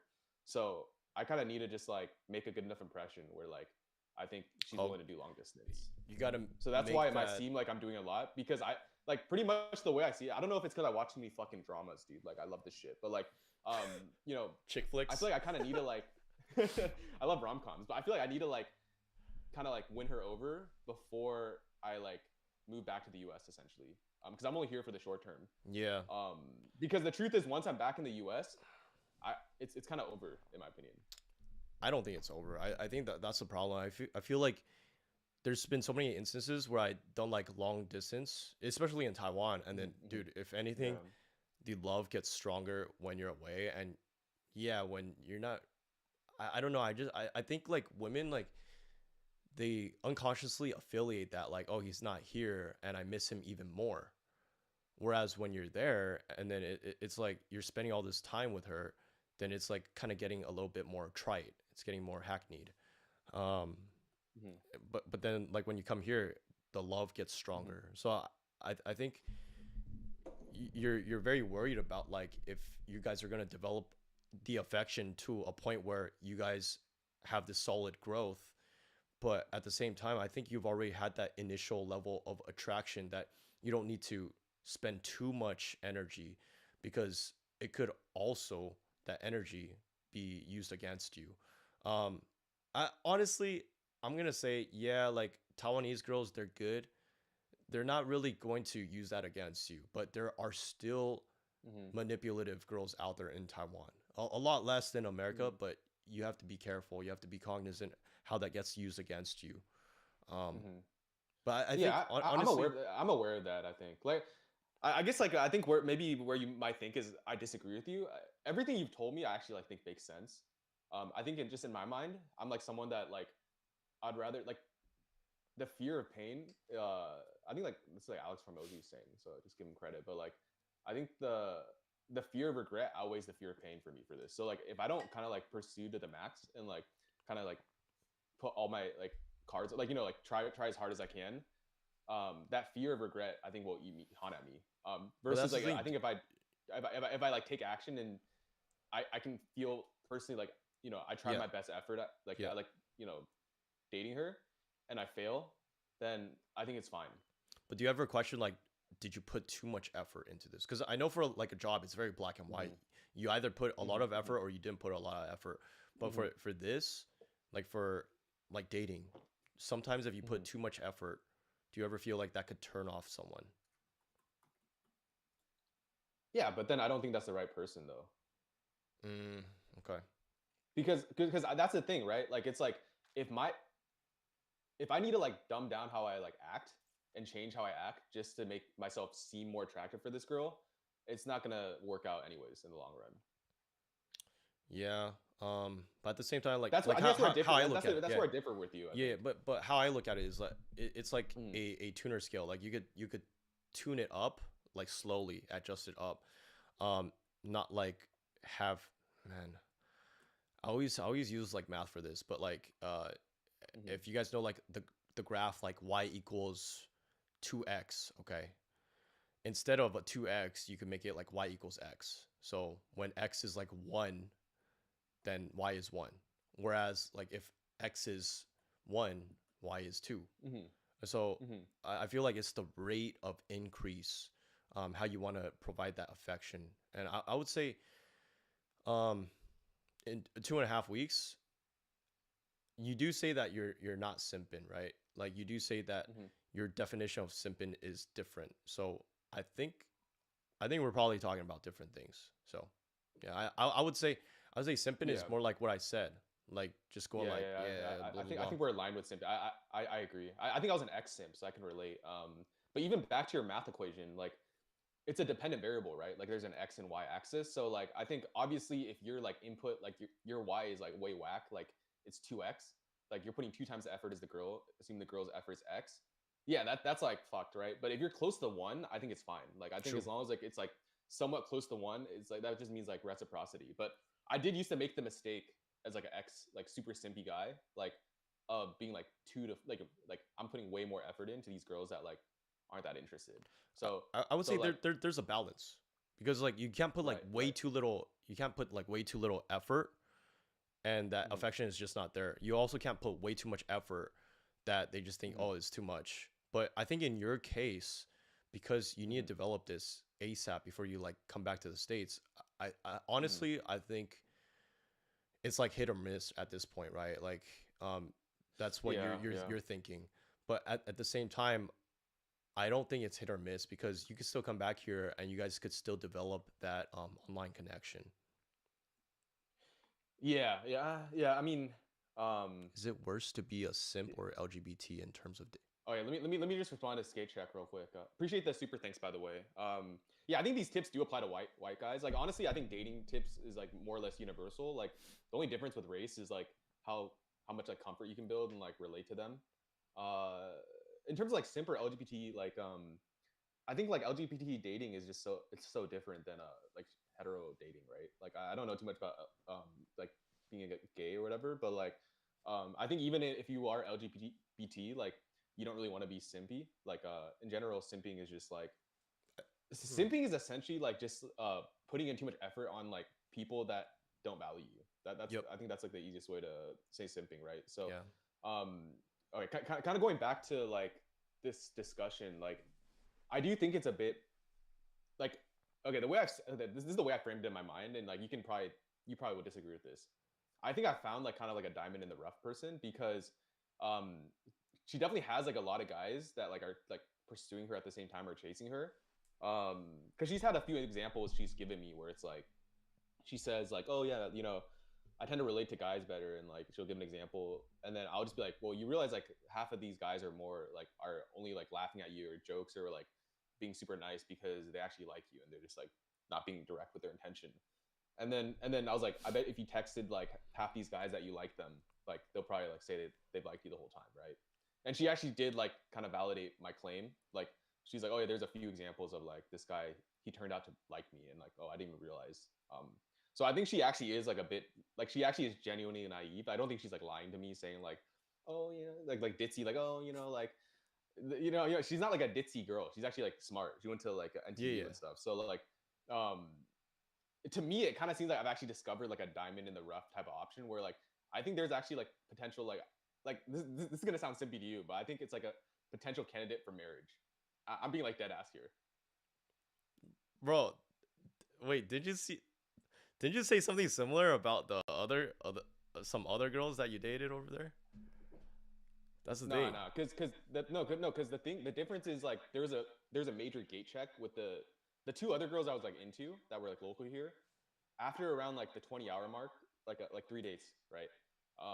I stopped liking them after the post clarity. Yeah. But I think like with this girl, there has been like only the opposite of post clarity. It's almost like post clarity in the opposite direction. Yeah. So that's the thing. Uh, I feel like that's simping because like if you are already romanticizing like real quick, okay, even though you say this mhm, one differs from the other ones, where the other ones was like after you had the post clarity whatever, right? mhm, This mhm. one you even after the post clarity you still have that affection for her. The point still stands that it's only been 2.5 weeks. So I kind of want to But I caution don't know about why that. you're so like fixated on like like the duration in terms of number of days because what I'm Yeah. trying to argue is like in those 2.5 weeks we've gone on like 4 dates, right? But each of those dates that we've gone on, some of them have lasted like over 24 hours. So like they're like mega dates. Like it's like if I were to like even the girl that friend zoned me after 5 dates, I think our total time spent dating Hmm. over 5 dates was maybe 15 hours to 20 hours. But like I've spent more time in like one date with this girl that I'm seeing than 5 dates with a girl in the US. Yeah. So like in my opinion, I think a better metric isn't actually like number of days in terms of like, oh, we met on this date and then we've known each other for like whatever 2.5 weeks. It's more like how much time have you guys spent together, and is it enough, right? Because essentially, like when you're dating, you're just trying to see like, okay, you need a big enough sample size to determine whether you want to like settle with this girl, right? So like if I've already spent like let's say like 40 hours with a girl, that I think that's a pretty big sample size where and also have a big enough sample size in the other direction where like I've dated enough girls to know like what's out there and like what I can get and kind of like my range, right? So I kind of know like okay, if I don't choose like let's say like I can make the argument, oh well I can just like find a different girl in the US. In my circumstance of living in Seattle and stuff, it's like pretty much practically Yeah. impossible to Yeah. find someone that's Yeah. gonna be as good as this chick. No, I'm not saying that like she's not a good girl, and I'm not saying that you should not give her any affection or anything like that. I just think that Hmm. Hmm. um when guys I had this is something I mentioned before on the podcast, right? I had this like one simp guy Yeah, as a really good best friend, and he would yeah. always say after like a couple dates with like a lot of girls, he's like, I think I Hmm. found the one. I think I found the one. Hmm. I think I'm gonna marry this girl. Hmm. I think Hmm. what sets up this guy and a lot of guys for failure is that it's kind of like a mantra because the more you say stuff like that, I don't know if you said that about like other girls, like if you want to marry them, but Mm-hmm. I feel like when you say that quite often, like very positive Mm-hmm. things about a girl, then it could Mm-hmm. lead to heartbreak. I don't think you get heartbroken. I'm just debating the fact Mm. that like guys shouldn't say this, especially on like something that's like a time scale. Yeah. Like I'm focused Right. on the Right. Right. time scale because you want to be very cautious about this because marriage is a big thing, and then once you start saying that, you might start believing that and speaking it into existence, and then you'll be like disappointed in yourself, like, oh fuck, like actually didn't work out like how I planned. um I do think this girl's a really good girl. I do think that the way you're saying it, there's a Mm-hmm. lot of marriage qualities. I just think that like guys saying this in general, it's a Mm-hmm. mantra issue. I think maybe Yeah, I agree with that. it should be it's kind of like I love you, right? Like those three words. It should only be said when you really love that chick. It's kind of like the marriage thing. You want to be 100% sure, right? Mm-mm-mm. So, Yeah, I will say like it is kind of like the boy who cried wolf, but like the other times I've said like, oh, I found the girl, like I found the one. I'm honestly kidding, but like I think this time I'm actually for real, I'm just looking because out for like you though. I'm just looking out for yeah, you, yeah, you yeah, know? no, no, Yeah. yeah, I know, but I think the weird thing is I feel like I have a very like all or nothing personality. I might be on the spectrum, dude. Like I'm like being dead ass because whenever I like a hobby, I get like it's like a special interest. You know how like autistic people they get like special interests, like I feel like I'm the same way with everything I do. Like I'm not interested in a lot of things, including girls. Out of 25 dates I've gone on, first dates, I probably only had like really strong interest for like maybe 10%, right? Same with hobbies. You can give me 10 Wait, what, hobbies, I probably won't wait, even what like about one the of them. first girl? Like you're all like, oh, I'm probably gonna go like travel there to like Thailand and all that. Nah, I feel like I do. I feel like low key I'm like love bombing on accident. Like, cause I also will say like these girls probably think I'm a fuck boy since I'll say like really nice things and then I'll just get like post clarity and then just like kind of dump them. I really hope that's true, but I mean, if that's the case, I feel like it's just, yeah, I feel like yeah, it's just whatever at that point. If you're just like saying Yeah, stuff like yeah. It's that, like, just like cause screwing around. I'm thinking like the girls where like I can actually see myself like if I dated them, I'll be like very happy, right? Yeah. And also that's kind of like a value perception. Like perhaps I think like my values here, and then like what I'm capable of getting in terms of like a like dating is like a range, and then the girls are kind of upper end of the range because the other two girls in Taiwan that like I liked at first, and then I quickly like got the post clarity and like didn't like him. I think a lot of it was due to like that value perception because even on the dating app, I was like I don't know if I'm like that into the girl like when we matched and started talking, but I Oh, still went on the date. And then maybe like because they were nice, I kind of just like went on a few more dates. yeah. And then like the post clarity just really like gave me that like catalyst of like decision making where I'm just like, oh yeah, I didn't do that. I can't date this girl. I think if you have control of it from the very get go, like you kind of already had some doubts, right? But then you were just like saying it Mm-hmm. for fun, and you didn't really say it with a lot of conviction that Mm-hmm. you're actually going to save my bro. You're not Dude, actually like Dude, Charles is like a Taiwanese fuckboy too, bro. The biggest fuckboy in the Bay. Dude, fuck. We um have the whole California here. oh my god. Yeah, yeah, I just think that like if you're not saying it with conviction, like, oh, like I'm just, I think I'm in love, but it's not actually like you're in love, then I think that's fine. But um if there's a, Those 123 123's got my back, man. Based on his IG stories, the way she acts and treats him top tier quality, you can tell he's vibe well. yeah, like I said, I mean, I never doubted she's top tier, but the thing you have to be careful about, Yeah. Doge, is that you could have these girls that act very top tier, but then later down the road, this happened to me. I had a girlfriend, she acted top tier as hell. She brought me medicine, Mm-hmm. she did my laundry, all that stuff. But the moment I started simping, the moment I started posting her on Instagram a little bit too much, she stopped doing everything. I'm not saying I'm a misogynist, like I get girls to do my laundry. Here's the problem. I do laundry, I cook, I clean, I organize, I make a good living, and at the same time, I was also helping these girls get jobs, right? So Mm-hmm. when I was doing a lot more, she started to not even be able to do like the most basic things. I'll give you an example. When Mm-hmm. when she would like go to work, I would make her a Mm-hmm. lunchbox, and then like during this time, I was simping a lot for her. But Mm-hmm. when something that like my mom cooked, she was like, "Hey, pack some lunch for Panda," and Mm-hmm. she gave my girlfriend the lunchbox so she could like she Mm-hmm. didn't even have to get the lunchbox from the cabinets. Mm-hmm. She looked at it and she was like, "Oh, he can do it himself." I was like, "What the fuck?" Wait, who said that? My girlfriend at the time, she was like, "Oh, he can do it himself," and I was like, "What the fuck?" And this Wait, why was did she change it? Why did she change up her behavior though? because I simped a lot. And she started being cold. She also started talking shit about me. I look legit dead ass. I took her on a Vegas trip, dude. I drove. I'm in LA, right? I drove Mm-hmm. 4 hours to Vegas. That's usually like the drive, 4 or 5 hours. And then Mm-hmm. I didn't have the right prescription glasses in my car. I drove without without contact lenses. I drove without Mm-hmm. glasses, and Yeah, then yeah. occasionally I would put on the wrong prescription glasses, and my eyes Mm-hmm. were tearing up.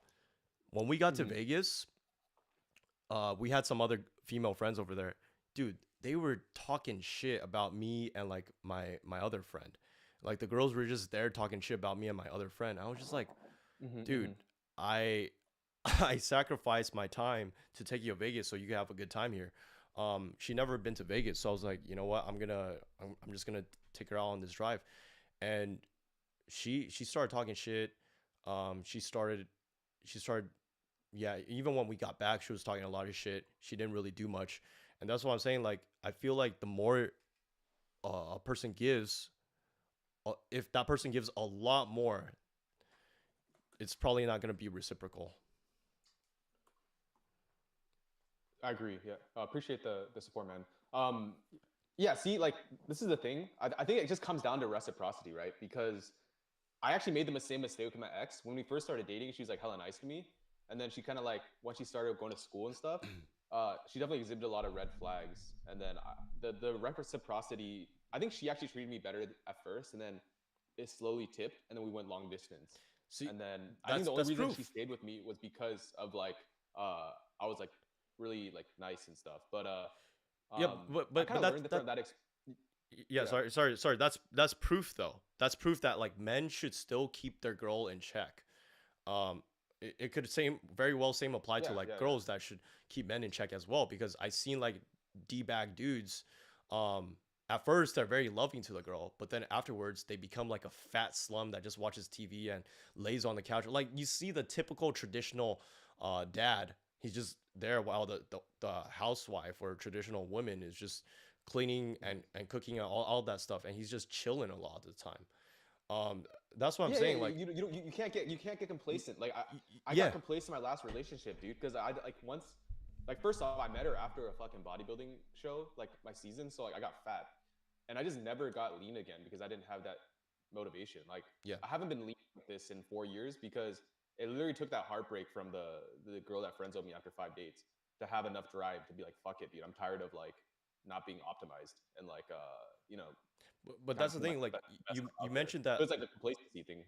Yeah. But that's the thing. You mentioned that like we Hmm. can't be push pulling because that person's gonna get to know Hmm. us and all this stuff. I wouldn't Hmm. say it's like push pulling at that point. It's more like Hmm. being strategic. And I feel like you need to be strategic for the whole duration of your relationship. You can't. Yeah, It's not I like agree with that. Yeah. it's not like telling some person to completely change their behavior. It's just fine Hmm. tuning some Hmm. things. There's some Hmm. times where even with my current relationship, I'm like, I want to tell her a lot of these simp things that is on my mind, but I kind of go back on that. I'm like, you know what? What's an example of that? Like, what do you mean, like the same things? Something like, yeah, I wanna see you, right now, and like I miss you a lot. And after this, like, after I get off work, like we could get dinner.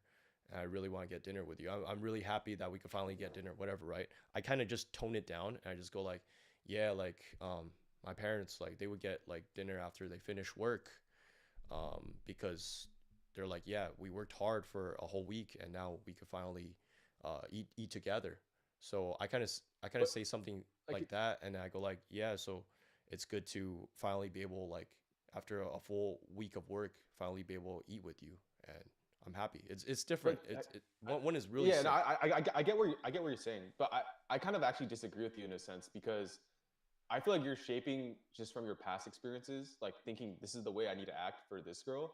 But I mean, I don't know. You're obviously like, I've never met your girl, but like I've seen the video, like I've seen some like videos of you guys together and Yeah, like how she treats you and everything.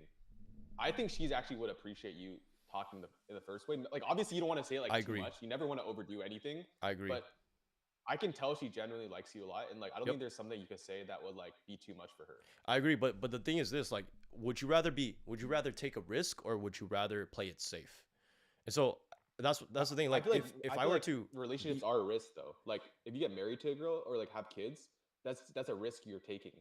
but if you were to simp and increase Hmm. your risk, I would rather Hmm. just play it more safe. And I'm not being like a It's d bag. it's I'm not still simping being though. loving, It's not simpy though. but it's not I simping, don't think it's right? simping. Yeah, exactly. No, but I think what you describe is not simping either because the girl like simping is only when the girl like the reason I would say I was actually simpy in my last relationship was my ex like didn't do shit for me like like in terms of she never traveled to Seattle to visit me. I visited Vegas every single time and like if I would like ask her to like drive like 25 minutes away to like meet up somewhere, she's like complains like, oh, why can't you live closer? And it's like, bro, I like traveled like by plane to see you, right? So I would say that was more simping because she didn't give me like the respect or reciprocity. But in your case with like your girl, I can tell like just from like very subtle body languages and like just how she treats you that like she really likes you. So I don't really think like I think like her level is already up here and you're probably maybe like here and Oh you're no like, oh, no I'm no. kind of scared if I You like just say don't. one You thing right here. no. Mine is definitely higher. Mine is definitely higher. I always tell her I miss her, and then sometimes she doesn't even say it back. That's the thing. Oh, Yeah, really? Okay, yeah, yeah, I don't see that part of the yeah. equation. That's the thing. Like, Um, and even so, I feel like if she were to tell me like she misses me, I wouldn't be like, hey, I miss you, and be like love bombing her a lot, right? I would just mhm. say, yeah, I miss you too, and I'll occasionally like tell her I miss her like from time to time, but I wouldn't be telling her every day I miss you. I think that's the difference because Yeah, if you love I agree bomb, with you. I agree with yeah, you. like it's just I feel like a love bomb in any case is a no go. Even if she's like love bombing you, you Hmm. shouldn't love bomb her like a lot. Like as a man, especially, like you should just like be like, yeah, I miss you, but not being like, Hmm. hey, I Hmm. miss you, baby. Oh my god, I can't wait to see you. You know, oh my god. I think that's different. You can't do that as a man, dude. It's Yeah, yeah, different. yeah, yeah. Yeah, I do think that like I will agree with you because you kind of have to match the vibe, right? Like I think the reason that sometimes you see these like whack cases is like the guy or the girl has no self awareness, so like they don't really like get the vibe, right? Like obviously if a girl kind of like texts you slowly and you respond a minute later, that's like I don't care like when you see the fucking text if a girl texts slowly, but like you guys like it's like she's busy or whatever. Don't respond like right away. You know, that's like there's no bigger ick than like the instant response, right? So there are a few things I think I already do subconsciously. Maybe it's because I'm just telling you like the more like bigger, like kind of more important things. But like I think like subtly there is always like a push pull to every relationship, including with guys too. Just like just human nature is like you kind of don't want to be like overly available for like anyone, I think, and Yeah, unless it's urgent. I will say like there's a difference between texting like, oh, I miss you, and like kind of like just like stuff that's like not that urgent. But then if it's like, you know, you guys are trying to meet up for a date and then the girl's like, hey, I'm here, and then you're just like, oh, I'm gonna intentionally like be late. That's kind of just like that's a little different because it's like time sensitive. yeah. We But got a yeah, comment, I think kind of a bit jaded, but realistic, completely valid. I just feel there are outlier girls. Applying a single formula to every girl probably works on average, but if you find that one outlier, you can go all in. I was actually waiting for a comment like this. I love this comment, and Doge, I don't hate you for it because I've wanted to speak on this topic. I feel like a lot of guys that have a lot of experiences, they're not necessarily jaded. I think there's a difference. When someone acts jaded, it means they apply a formula that's very pessimistic. But mine is I'm not telling you, hey, don't act affectionate to women. I'm telling you, like, you should be having reciprocal actions. You shouldn't be like just completely love bombing a girl. Even if you find that one outlier, I still don't think you should love bomb that girl. That could very well wait, go against what's you. What's love bombing though? Is it just like isn't love bombing just like the reciprocity equation just like tilted way too much? Yeah, let me think of an example here. Let's just say um let me pull up Because let me pull I this think the up. problem is, oh yeah, Can yeah. you share this I on the mean screen? can you just email to me or like Yeah, I'll put it on uh your Instagram, yeah. can you just text it to me then? I'll pull it up from text. Okay, okay. Um yeah, I think, dude, to be honest though, like I feel like with this whole thing, there are some like framework, like there are some kind of guardrails you want, right? Like obviously, like if a girl is acting a certain way, you don't want to like deviate too much, like in terms of like the vibe and like the push pull dynamic. But at the same time, if you have a guy who's like nature is just he's like very caring or like whatever, and then you tell him to be cold, it's never gonna work. Or if there's a Oh no, guy no, who's I'm like I'm not super telling cold guys to and be like cold whatever, though. I'm not telling guys to be or cold. I just think you can't really like because I do think that you kind of are giving the advice to like um to what you call it, like if a guy's like being too nice to just like tone it down.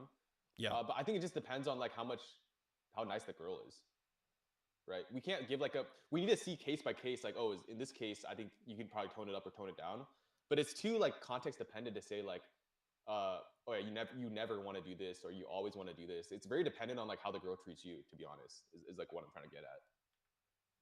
It is, but at the same time, like there's just can we agree that there's universal things that guys should just not do?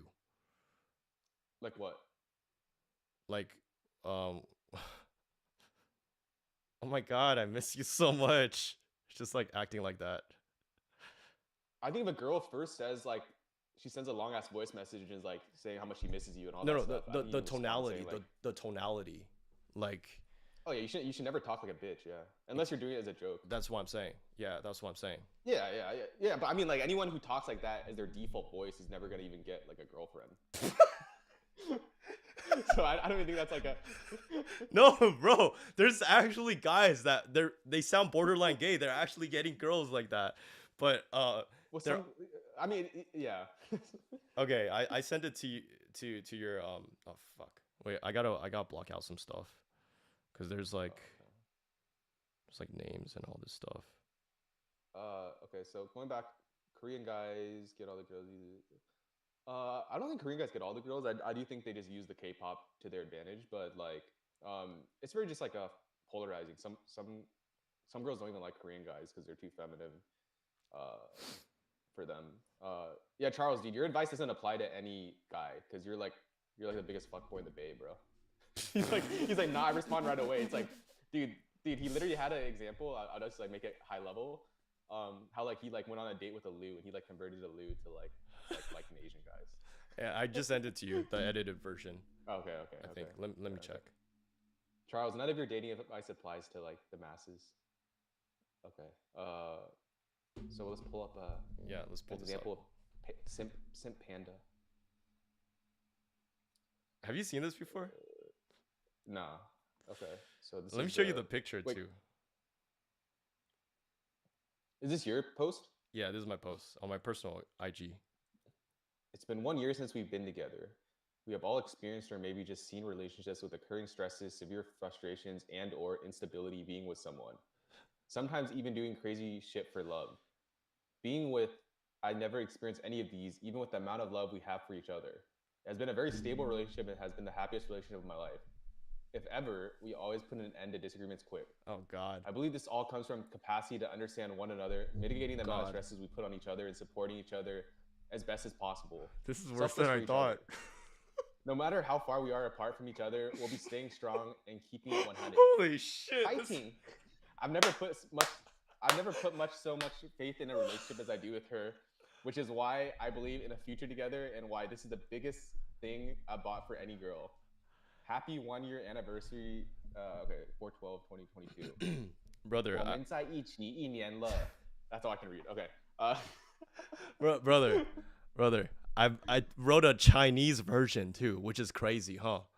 Can you okay, look? hold up. Yeah, yeah. Let me just give my response to this. Okay.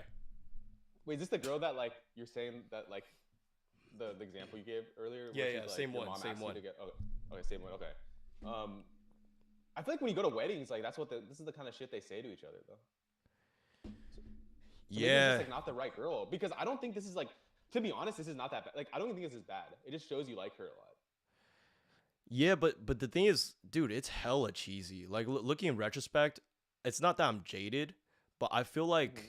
I was just so madly in love to a point where I Mm-hmm. wasn't thinking straight that I posted some gay ass sappy shit like this because But dude, we I, only I, I would I would interpret this. say I would categorize this as something a real high value man ever should be posting because this is I feel gay to all levels of like all levels of high value Wait, men or perceived high you only value feel men. gay though because of like the outcome, right? Like No, not even there the could have been an outcome. alternative.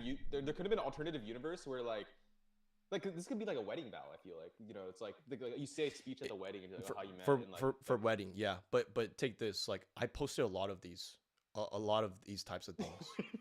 oh this Not is even like 1 year anniversary. oh It's this is a weekly crazy. post going on. Yeah, dude. I posted a lot. Like I think one thing a guy should never do is like Oh yeah, I don't know about that one. keep posting a girl like this.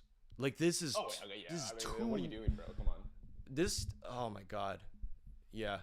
This is Okay, cringe. I will say, yeah, I will say like you shouldn't like maybe like a once in like a milestone like Yep. yearly anniversary like fine, but like at the same time this is just like if you post it too much, then it just comes off as you derive a lot of your value as a person from this relationship, and then Exactly. that probably gives the girl some pressure, and she's like, oh, what the fuck, what's Yeah. like? So Because so also like sometimes it causes cognitive dissonance, right? Because a girl just might actually feel a sense of pressure to perform, or she might just think like, oh, why does this guy like? It kind of gives her the ick because it's like a little too much.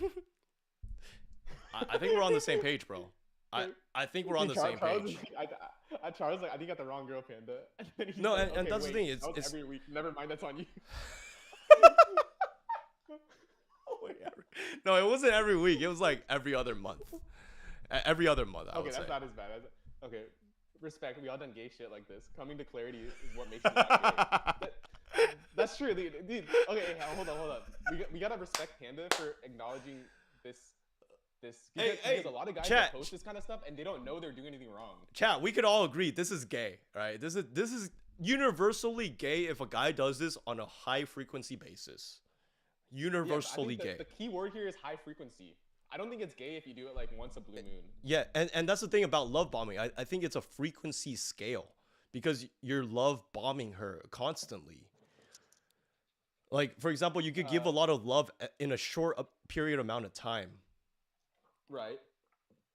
Sorry, I'm charging my laptop. Yeah, all good. You can respond to Doge's comment though. He says, when I say go all in, I just mean matching the energy or vibe. Yeah, I think there's things that we can agree on universally that a guy should not do, which is something like this on a high frequency scale. And I think there's certain things that I said in here. It has been the happiest relationship of my life. Dude, posting something like this on Instagram, cringed.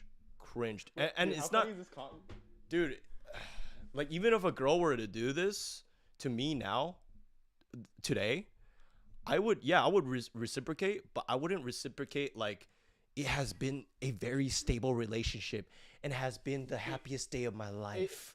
What the fuck? It's Dude, not, this is it's gay. not that bad. Honestly, no, dude. Honestly, it's not that bad in my opinion.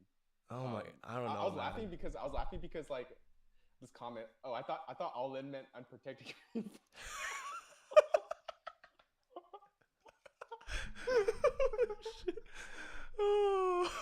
This guy's funny. We gotta have Charles on the Oh, yeah, podcast sometime. dude, you're like Charles. You're like Charles. Dude. I feel like he's a very witty guy too. He says a lot of witty things. Dude, yeah, this guy is like, dude, you don't want to live in the same city as him if he's single and you're single. We probably get matched with a lot of the same girls that he's already like done stuff with. Dude, you know what's fucking like what's absurd is we're all Taiwanese, dude. Like Charles is Taiwanese American too. Oh, that's crazy. Yeah.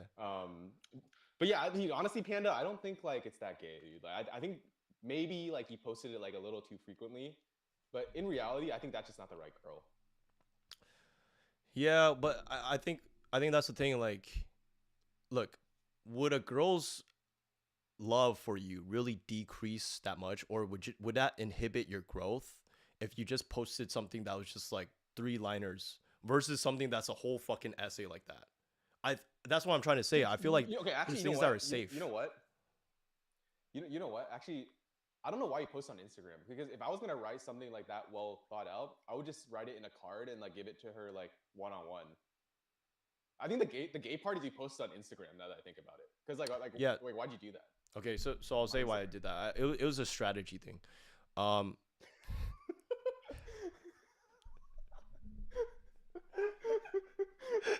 Dude, I'm gonna keep a straight face now. Dude, the Dude, the way I fact that you just said found that, it that, just sounded dude, the fact that you ridiculous. just said that. All right, let me pull up the message real quick, just for context for any new viewers that just joined. This is a strategy right here. Oh my god. Okay, this post right here is a strategy. All right, all right. So this is primal f boy stuff. Okay, Okay. so I just saw this guy's comment. So it's a strategy because like okay, f boys are always strategizing. Okay, so in Okay. case we always have backup plans, right? Even though I did feel like this, we always have backup plans. So I Mhm. wanted it to make it known that the next girl that comes along, if we were to get together, she would get this level of affection. And dude, this has worked. I'm telling you, like, okay, I have this shit, this is kind of bad to say, but I have this bookshelf on my I have a bookshelf in my room. And then it's filled with Just throw them. I have a bookshelf in my room and it's filled with a bunch of like cards like that my ex-girlfriends gave me. And man, I'm exposing myself for this, but I purposely leave that on, and a lot of them ask me, "Oh, why do you do this? Do you still have feelings for your ex girlfriend?" I'm like, Mhm. "No," but I don't tell them this. What I don't tell them, what I fail to tell them, is this actually makes them more encouraged to want to replace those memories. And so every girl that sees that, they start writing cards for me and they start putting it on the shelf. Except for this current girl that I'm dating. See, that's what I'm telling you. This current girl isn't that affection that you think. All right. So, I, Okay, but I mean, okay, I will say that the current girl, the reason I can read the affection level is because I think her baseline personality. Okay, let me hide this funny comment. yeah, I think that the current girl, like your current girlfriend, my like read on her is she's not a very affectionate person overall. but she's wholesome. That's the thing. Yeah, yeah. I'm not saying Yeah, she's yeah, a like no, yeah. they're not mutually exclusive. What I'm saying is like Yep. you can't like for example the girl that I'm seeing right now like on dates with, she's a very like kind person overall. Um, so it'd be kind of weird if she's like cold to me, but like you kind of have to judge it based how much it deviates from their baseline. Like I think just the reason I say that I think the girl you're with right now likes you a lot is you can tell in like the videos you send me, just like the way she looks at you and like the overall like body language. I'm just judging it based off body language.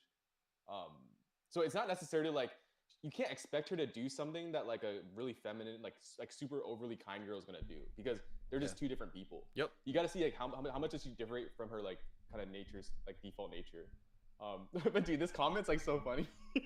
Panda definitely Panda pulled the definitely pulled the. gay best friend strat to infiltrate the all girls sleepover. So yeah, going back to like why I posted on Instagram. So like I would show some of the new girls I started dating, like what I did, dude. Instant. I wouldn't say instant lay, but like almost instant lay. Like they would be like, "Oh my god, this is so nice," and this is something like a lot of girls like wish for. But actually, in reality, um, the more you do it, the less it becomes attractive. And I was kind of telling the current girl that I'm talking to, I was like, Mhm. there's a reason why I'm not gonna treat to like really good things because when we turn 50 or 60 and we're still together, you're probably not gonna appreciate it as much anymore.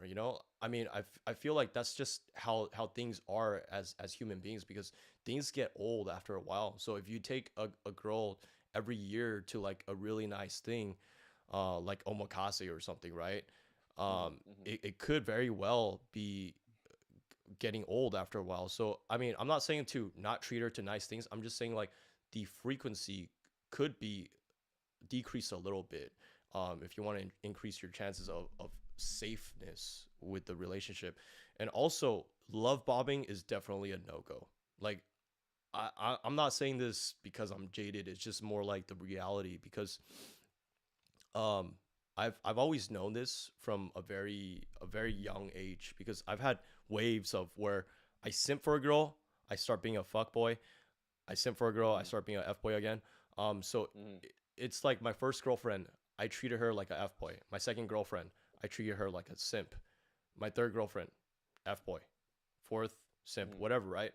So I always found that like whenever I treated them not really like simpy, they really Mm-hmm. liked me a lot more. Like those were the relationships that liked me a lot more, and now it's just ingrained in my personality. This is something I wouldn't do just to be safe. I'm still gonna be loving and affectionate. It's just a slighter scale of how much should I increase that, right? And how much to a Mm-hmm. point is it gonna become love bombing? I kind of want to question everyone here that's watching.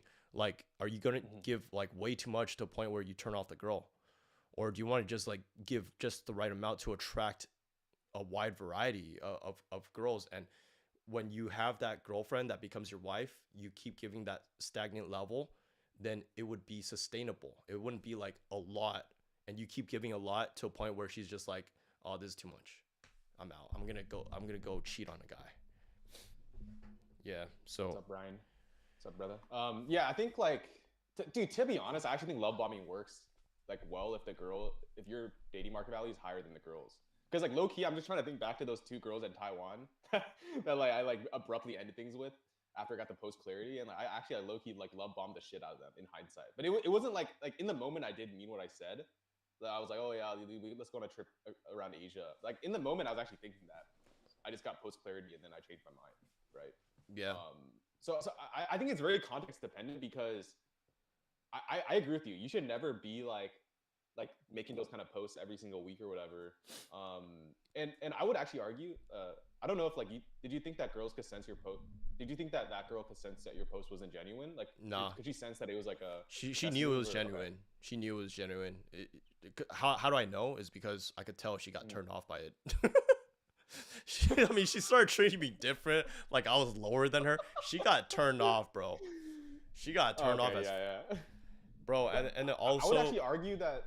Yeah, yeah. Go on. she had some posts too, like with us. She took those posts down. I think It's she okay. just got I the did the ick so exact same, bad. bro. I did the exact same shit with my ex, dude. Like, it's okay. Like, dude, after I broke up with her, everyone's like, basically, like, was like, finally, like, or they're like, oh, I don't even know why you were dating her for so long because she like treated you so badly. Yeah. But you know what though? I know you say like your like little like strategies of like the Instagram thing or like your cards, like the bookshelf thing. You made a comment earlier saying like insta lay or whatever, right? Because of that strategy. I kind of disagree. I think like there's a lot of confounding variables here. I think you could have like not that bookshelf there and you still would have probably got insta lay. Like you literally like the girl you're talking to now, you like talked in a fob accent for like somehow you're like talking like in a fob accent the whole Oh no, time no, that while was a you guys different like one. That was a different one. okay, but you were able to like sleep with a girl talking in a fob accent that like sounded really bad. You It want was to like tell them self what happened? amusement, right? You want to tell them what happened? Or I'll tell them. I'll tell them. Yeah, There's you can tell. there's this girl I got matched with on Hinge, and then from the very get go, I started using this fob accent. Like, I started to talk like this, and then every time I talk like this, like I just use voice messages. I never use my real voice. Oh my god! And I still got the lay. Like within 2 weeks, I surmise. I think that's when I got the lay, and then it was Wait, did she know you were joking? Like, did she know that was like I'm a? Did pretty she think it was sure a she real knew voice? I joke here, and when she found out I mean when I finally revealed to her my true voice, she was like Mhm. she was like, oh, she already kind of knew, right? She already knew. It's just funny to her. But the fact that I used this voice the whole time, every single date, and still got to lay.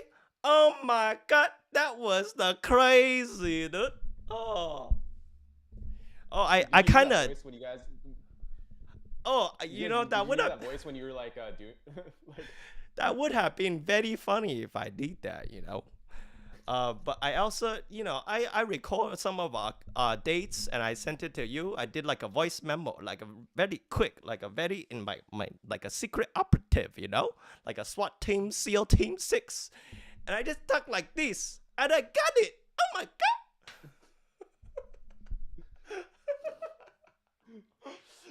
Honestly, I think I'm more entertaining with that fob accent. To be very honest, it dude, you know was what? so effortless. Dude, there's something to be said about like there's something to be said about like being different. Not in like a special way like you just showed us, but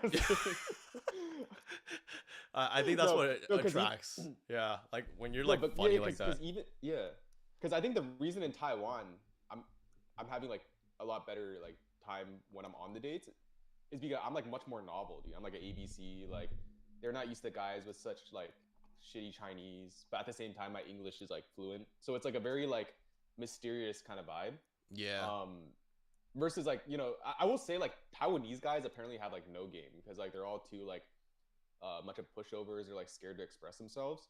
So yeah, like I've gotten girls tell me like a lot of Taiwanese guys like they're not direct enough and you can never really tell what they're thinking, which is probably just like an influence from Japanese culture because I think Taiwanese people is like mix of like Japanese, Chinese and Japanese culture wise. Um, so yeah, and American, I and feel. American, yeah, a Yeah, little bit.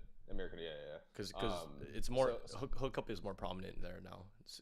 I mean, dude, like oh yeah, hookup is. yeah, I mean, the first day it's very easy. Not like super easy, but like you could have success on the first date. You can't do that in Malaysia or Japan or anywhere else. Some parts in East Asia or even Southeast Asia. Thoughts on love bombing to convince the girl to I mean that's like more of the F word strategy. Like I think like low key I like love bombed until I like hooked up with the girl and then I kind of just like told her I want to be friends. I think I this literally guy's told one girl that I trolling. was This guy's yeah, I trolling. told one girl that I wasn't over my ex, dude. It was like so bad. That's not even I love was bomb. like That's hey not love bombing, dude. That's just no some. no no to end it with her. I told her like Oh, hey okay, like okay. Oh I yeah, yeah, use it yeah. as an excuse. Yeah, yeah, yeah. But True. yeah, I think I agree with Doge right here. Like, if you have like if your perceived value is higher than the girls, and then you match her energy, like she feels like she's like you're choosing her. But if you have a lower perceived value, then it makes her think you like kind of need her approval, right? Um, I would agree with that. I think it's all just like it's all like checks and balances, right? If we're gonna take like the freaking legislative U.S. legislative system and Yeah, sorry, or is it I don't judicial? agree with that because I feel like my perceived value was higher, but then once I started love bombing, I think she just started looking at my perceived value as much lower. So yeah. But you didn't match her energy because she didn't make that post. You like made that Oh post no, on your own. she made posts, but I think like yeah, I guess started in the end like she started to make less posts, and then I started making more, and then that's when I effed up. So Yeah, I mean, yeah, honestly, I think that case, it's not that bad, dude. It's really not that bad. Dude, I know what ribbon is, bro. It's like the freaking the butthole thing. But I just had to clarify, dude. Dude, fucking Charles, I man. think that's an example of Zinan, like Yeah, it's not knowing dude. like I think what also ribbing like is. this girl thinks I'm more of a Zinan than I actually am because like you know, I do say some things that will make you kind of just extrapolate like, oh, this guy doesn't know shit. But at the same time, I do actually like know what I'm doing. So I it's think actually an it's also interesting your body combo. language too. Sometimes like sometimes you act like the way you perceive yourself, or not perceive the way you show yourself. Um, Hmm. you're more like very professional looking. Like Hmm. like kind of. It's very interesting. Very Bro, interesting. dude, Yeah. did I tell you? Did I tell you the girl like the girl that like we're talking about? She said when we first were eating dinner, she like couldn't tell if I liked her. Like she's like, oh, I thought maybe this guy, he's like he was like a consultant and like he like went to business like he was like business. I thought he just wanted to have like a coffee chat. Like I couldn't even tell if this. She like she's That's like I was actually gonna ask you like do you even think he's Zinan's gonna date? traits. Zinan traits But for but then sure. like but then after we left the restaurant, she like got really close to me, so I just like held her hand. So Damn. like I feel like it's like a bit of a like dichotomy there, but yeah, I'm serious, Brian. Yeah. I think he's serious about this girl. I think he's already found the wife, according to him. Yeah, I found my future wife. Yeah. Hey, don't you have to get Um, going soon though? yeah, I got like 10 more minutes, and then I gotta go to Okay. ping pong lesson. All right. Well, Uh, I gotta take a piss. I gotta piss too. Wait. Let me piss first, okay? And then let me piss first, and then Wait, you just blocked me out. no, I'm trying to remove myself. Are we gonna have the viewers wait for us to pee first? What the hell? Dude, I can't even see the comments. Josh. Oh my god. Oh wait, he did turn it on. Man, these fresh off the boat ones. Okay. I don't know. Is it gonna keep showing up the comments? Like if people just let's see. Someone else in the chat.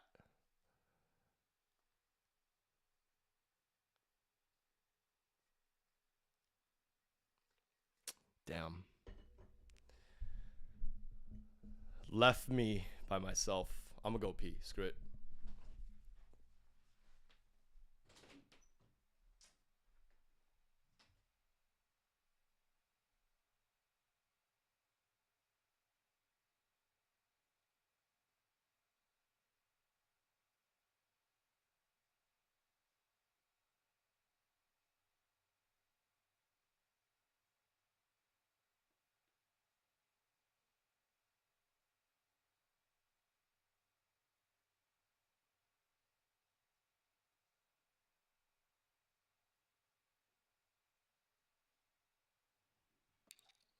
All right.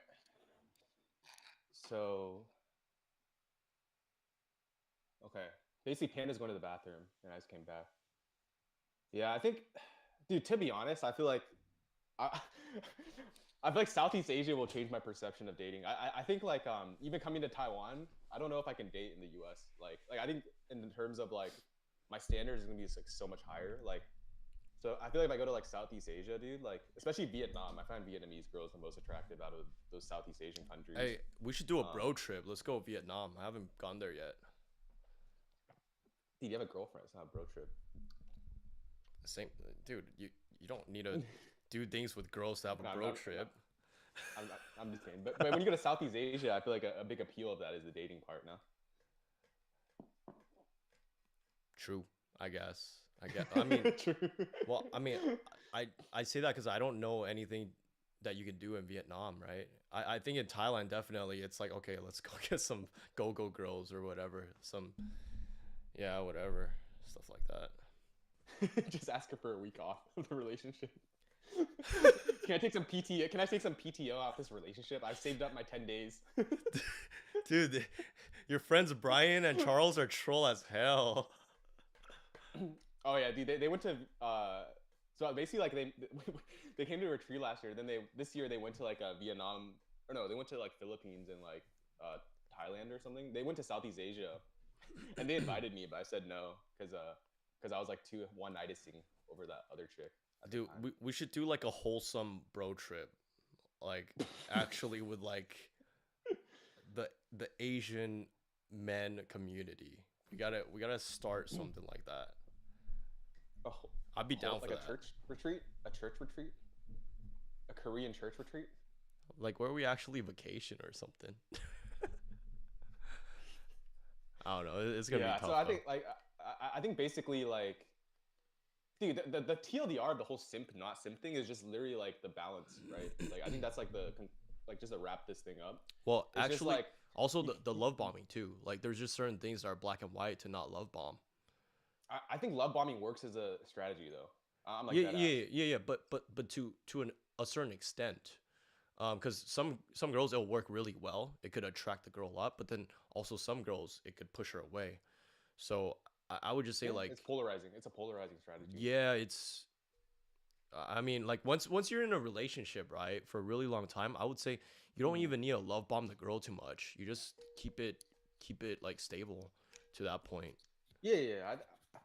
To be honest, I feel like you know, when we talk about dating advice, it's always gonna be before the relationship because I think relationship game is like basically dating on hard mode, And the reason I say that is because there's a lot more plausible deniability for girls. Like I think as guys, like if you don't have the option, if you're not single, to like date other girls and kind of get that external validation that you're like a like wanted like from the dating context, it's hard to get that in the relationship if the girl is really cold as well. Because something I faced in my ex relationship was like she would like go out to the club with her friends, and then like I'll kind of like call that sus. Like they didn't go out a ton, but her friends for sure were sus. Like they had boyfriends and they would like hit on guys. But I mean, I just had to trust my like I don't think my girl did because she like didn't like guys. She's like I think she was like very like I don't know. It was like interesting thing, but like what I felt like for me, I can never get that same level of like because I wasn't on the fucking dating apps while I was in a relationship, right? Um, it, in hindsight, that was the wrong relationship because we would always fight over this topic of like her going out with her friends, and then like she like never invited me to go out with her, and I'm like, dude, that's like sus as fuck. And she's like, oh, you're just like overthinking it or whatever. She like low key gaslit me, I think, in hindsight. So like now I'm using that experience as kind of like a way I shift like I kind of judge other girls. Like if if the girl's like kind of like doing the same shit my ex did, then it's a very clear indicator like she didn't like me enough, right? So how do I even get on this topic? I just went on a tangent. uh, I think the love bombing thing. That's why. Um, so Oh, okay, yeah, okay. I mean, honestly, I do feel like yeah, there are girls that Oh you're no, no, just no. Okay, sorry. Let me yeah. Go ahead. cut you off real quick because I Yeah, want to get your take. The reason I got on that topic is because dating in a relationship is basically like dating on hard mode because you need to still like not be complacent. Which a lot of like for me, dude, a lot of my a lot of my drive comes from being single. yeah, Like just to be point blank, dude. Like the only reason I'm this lean, like 12% body fat, is because I'm single. And then you have to like still feel like kind of wanted, and then you still have to like maintain frame, right? Because we're essentially just talking about frame control, like the checks and balances part of like give or take, like push pull, right? You got to maintain frame and not give too much, but also at the same time give enough. It's very tough to do that successfully over the long run, and that's why most relationships end up failing. I think that's a well, part I of the think a reason. lot of the things that you pointed out is more so physique, but I would feel like the hardest part actually is that you become dependent on this person for your social gain and also for your confidence, just like this person complimenting you, whatever, right? Because now you don't have like other people and you spend less time with your friends. So most of it is going to have to come from this girl or guy that you're dating. And so I Mm-hmm. do feel like it's harder in that regard. But if you maintain a healthy balance where you're not spending too much time with this girl, for example, like love bombing her all day, then you'll Mm-hmm. definitely find that external validation and well, not external. You're definitely going to be able to internalize that validation by going elsewhere for that. I'm not saying like go get other girls, but more so like you spend more time with homies. Like I would say this is like spending time with a homie. This podcast and Oh, this is this strictly business for me, bro. I expect a Venmo after. No, I'm just what kidding. you gotta pay No, me Venmo. You got some crazy tips there. Hey, no, remember that actually, one that one time last time we I forgot what it was. I think we both did a flex or something, right? And then that guy actually paid us like $20. I oh, forget who that it was is. Charles, dude. Oh, that was Bro, Charles. dude, Oh, when you're raking in like bank at Uber, man, dude, that shit was like a dang, penny. dude. He just basically flicked a virtual penny at I me with I his Uber actually I salary. actually felt bad. I was like, shit. Nah, he's like Uber salary, dude. It's all good. No, All right. no, Charles is like just a homie. You gotta Venmo me But that. I'm just kidding. Nah, no, this no, this this I is good agree. I actually think that quality like time. Yeah. you know what you said about like the key is you can't derive your self worth from the relationship. A lot of people do though. That's the thing. They don't have a healthy Dude, balance. I did, dude. To be honest, I kind of did is like I did and I didn't. I feel like I had like my YouTube channel going and like friends and stuff and like hobbies, but at the same time, I feel like it really like activated this like anxious attachment style that I didn't realize I had. Yeah. I don't know. Do you know the I attachment styles or? yeah, I know. But I want to say that like I felt like that happened to me too because like I became very dependent and then also I tried to seek that elsewhere because I was like, yeah, this isn't helping. And I think that's another reason why I talk to other girls because I wanted to keep my social ability up with just people in general. and I felt like Hmm. it was getting lost because I was just only talking to one person. I think that's one of the downsides of a really big downside of having a girlfriend or boyfriend, because you become so dependent on that person for everything, like for love, for social, Hmm. for Hmm. whatever, confidence. And you need to know how to balance it, especially if you're someone that loves to love bomb. Yeah, yeah, yeah. I think girls want a man that's competent and shit to do, but Exactly. also like loves them. And then we want Exactly. everything. We want everything. Yeah. Yeah, you realize like, dude, Brian and Charles, dude, these guys are like when you're on the dating apps, dude, like these are the kind of guys that get like thousands of matches. It's not even funny. Like Are you this serious? guy's God like hella good damn. looking, no homo. And they Yeah, still I have don't even know why. time. I don't know, dude. I don't know why they came to my retreat, dude. Honestly, They still have time to to hang out. like listen to our podcast when, damn, that's crazy. Yeah, dude. That's a cool thing about like YouTube and like content creations. Like even for me, sometimes like I'm just like, dude, who the fuck will like listen to what I'm trying to talk about, right? But then it's like you never know like who finds it interesting. Yeah. That's the thing I'm trying to say. Like I'm at the with gym. Savage. Brian's comment, Yeah. he's saying that you can't be dependent. I feel like when you love bomb someone, you're kind of facilitating this dependency on this person. You're kind of speaking it into existence. So that's what I'm trying to avoid. Like if you love bomb to a certain extent where you start thinking you actually love this girl and you actually are going to marry this girl 100% when things are not still like that stable, then yeah, you're becoming dependent on the relationship. I mean, it's happened to me multiple times. So, yeah, uh, but I feel like my mindset's kind of different with this girl. I could see like because I want kids, right?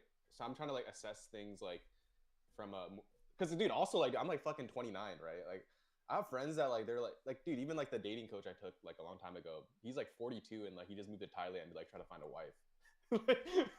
damn, that's a I'm loser.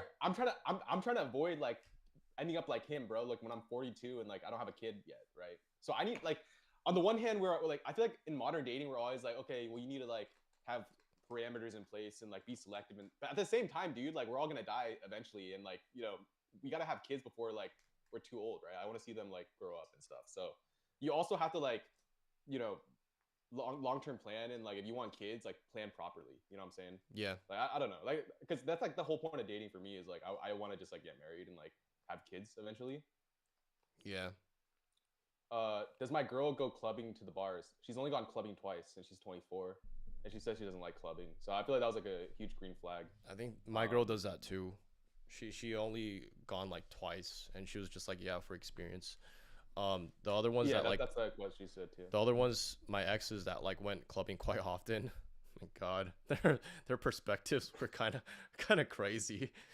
I think I think there's probably a direct correlation. Like the more they go clubbing, the more, I don't know, logical Oh yeah, fallacies they I mean, have. I feel like, it's self selection, dude. The girls that go clubbing a lot, there's a reason they do that. yeah, I don't know. Yeah, I think Doge and Brian they both said the same thing, right? This guy's saying like her perceived value of you and is higher than your perceived value of her, and then he's basically saying like you both have to think it's a good deal for your relation to work out. Like I think you can basically just sum up that like a solid healthy relationship is a win win for both parties. yeah, sure. But yeah, I mean, I've always agreed on that. It's not like I'm not saying that. It's just more like Hmm. to maintain that solid and stable relationship, you definitely need to have some restraint. Like sometimes if you feel way too much love for this girl, like just maybe tone it down a little bit. Don't go overboard with it if you feel like it's gonna go overboard. But that's the thing. I feel like that's what love does. It makes us blind, and so you might not think that it's overboard. You might not think that this girl's gonna take it for granted. But that's the thing. Like we could be blinded by love and be thinking that she's gonna appreciate it. No, she's a good person. No, she's kind. There's a reason why I'm with her, and maybe you love bomb her and you didn't tone it down, and then it's actually just doing more harm than good. I feel like there's still ways you could show affection without going too extra. And any girl, I feel like, even if you think she's the right girl, any girl could still be turned off by your actions any day. Yeah, but I think like in general, like a good principle to live by is like every relationship is temporary. Not if she's your wife. Not if she's gonna become your wife, though. But you have to be prepared for it to be temporary. Like it could end. Like you can't control like another person, right? It's like you can only really control like what's going on right now. So I think it's Yeah. just good to like, especially in the earlier stages of dating. Like I know I'm saying like this could be my wife, right? Like, and I'm like kind of serious. Like I'm like really into this girl, but at the same time, if she like decides like not to pursue things or whatever, like ends it, I'm just gonna have to move on, right? And like like that Yeah, that's just how life is, right? but That's just where's like life, I what's feel the like. variables that it's gonna end though? Not even the well, I think for me right now, the way I've positioned this like kind of like situation is like, I mean, she knows I'm like she also says like I'm like the oldest guy she's dated, and like she says she likes older guys because they kind of know what they want more. So she knows like I want to like date her, or like she knows like what my intentions are. Yeah. So it's really a matter of like if she's down, right, after like the end of the month, basically. No, but like what I was trying to get at with like the variable thing Mm. is that like some variables of why you guys would stick together long term or not is that you guys break up because of loss of feelings. You guys could argue a lot, right? Hmm. There could Hmm. be a lot of these variables, and I think one of them is like she gets turned off, and so I think a Oh yeah, relationship 100%. you Yeah. have to constantly maintain it, and a factor of maintaining it is also not turning her off, and that is maintaining it for yourself because you don't want to turn her off and then you get heartbroken in the end because you just love bombed her so much and now she left the relationship. Like if you want to keep the relationship, you still have to do things that would turn her on. Like for example, like this is an obvious one, but like keeping your job, keeping um the revenue flowing in because she's not gonna want to date a brokey, right? Um I mean, I think like a girl, like if you guys like are like dating for a while, then you like lose your job for temporary. Like a true test is like how does she treat you like in that true, in between stage? true, Because like a true. freaking gold digger is gonna leave, right? Yeah, true. But yeah, I agree. I will say you do But want to sprinkle in some that's unpredictability here that's a because big like risk. That's a big risk if you guys have kids too. I wouldn't want to take that risk and be like, oh, this is a good test for me to see if she's a no, no, keeper. I'm not saying like you should do it like lose your job intentionally, but there's like life happens, right? Like maybe Yeah, you go through some hardship, like someone gets sick or whatever. Like the true test is like how do they like respond in that, right? I feel like nowadays like a lot of guys are just scared to like have a girlfriend because of all the freaking like bad like experiences from modern dating. But the truth is like a healthy like marriage, if we're going to say marriage, is like you're kind of willing to like compromise and like kind of sacrifice. Like at the same time, like I'm a firm believer you gotta always kind of like not be complacent because the easiest way to like have the girl like lose attraction is if you like you stop being the reason she got attracted to you in the first place, right? Like for me, I got like kind of exactly, fat like in my exactly. ex relationship. Like looking back, I'm like, oh my god, yo, I was fucking chubby. And one And of I those feel like for me, factors I think like is look like yeah, if you attracted her by not being so loving and not being super affectionate, I think it might be pretty good to just keep that level of like love.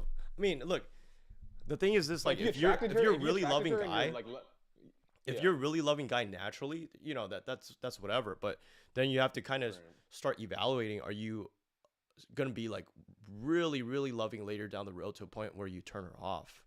So Yeah, I agree. I agree with like Brian. I think like a competent man is okay with such risk and potential for loss and suffering. Like I think where we kind of differ is like um you know, I've already accepted that like what I'm doing, I could end up just like kind of like getting rejected eventually, right? uh yeah, I don't know. I mean, I think with this comment, I think you're very much about like risk. Like I think like uh I feel like where we differ is I kind of I think I speak a lot on like case by case basis, whereas I feel like you do a lot of extrapolation from past, like you're trying to do like pattern recognition, and then maybe like you're just more like into like oh not like it's kind of more black and white like set rules like oh like because you're saying like oh you should never like love bomb, but then it's like well love bombing that word is context dependent because you can only be love bombing if it's like an imbalance of like how much you like show for the affection you show for the girl, right? So I think like I think that's where we differ in this whole debate. I think you're kind of speaking more in terms of like general principles, and then I think I'm more like, it really depends on like, it depends, right? Yeah. Give me 1 second. What the hell? Yeah, I think relationships like, I mean, it's like honeymoon. I think it's like honeymoon. Like obviously, like for me in my past Oh my relationship, the god. honeymoon ended and it like went really sour, and I should have just left and like not done long distance. But it was like a learning experience. Yeah, in the end, it's just be yourself. That's the most sustainable way to approach a relationship. Whether you're like a naturally lovey-dovey love bomber or not, she should just be compatible with you. Yeah, give Yeah, me I one think it's second. weird. Yeah, if you're like not lovey-dovey, and then you like lovey-dovey as a way to like get the girl, um, that's just like a deviation from your baseline personality. So I think like there is like certain like things you should do, like match her vibe and like some stuff that like is kind of like I think it's common sense, but like at the end of the day, you shouldn't change your personality too much from its baseline. Um, that's kind of where I like disagree with a lot of these like more like guys who love like pickup. I feel like they start like making up like fake identities at the club, and it's like they literally say like and start lying, and then they like literally like dude, there's this one guy like I'm friends with on Instagram. He's like a approach monster, Colin, and like I remember he had like some Instagram reel where it's like some shit about going to the club and then making up a fake identity, and I was like, oh my god, it's so cringe, but like, yeah. That's why you only date 18 to 24-year-olds, because if they leave you, just basically bought low, sold high. Yeah, I will say that I think like maybe I'm just immature, but I tend to get along better with girls between like that are like younger than me, because I went on dates with girls older than me, and I feel like they're just like really boring, to be honest. Yeah, I rented a car and drove it around and returned. I'm Yeah, I think back. it's just like, Sorry about that, all right, guys. you just Yeah. missed a bunch of analogies of talking about relationships, like test driving cars Yeah, no, no, and then like returning them. pull up that Brian Zoe comment again with how he said before Oh, I this one? left. No, no, no. The one I think before. It's like Oh, this one? taking risk. Yeah. So the All right, I gotta thing, leave in 10 minutes, by the way. 10 more yeah, minutes yeah, left of the stream, guys. yeah, yeah. Let's finish 10 minutes.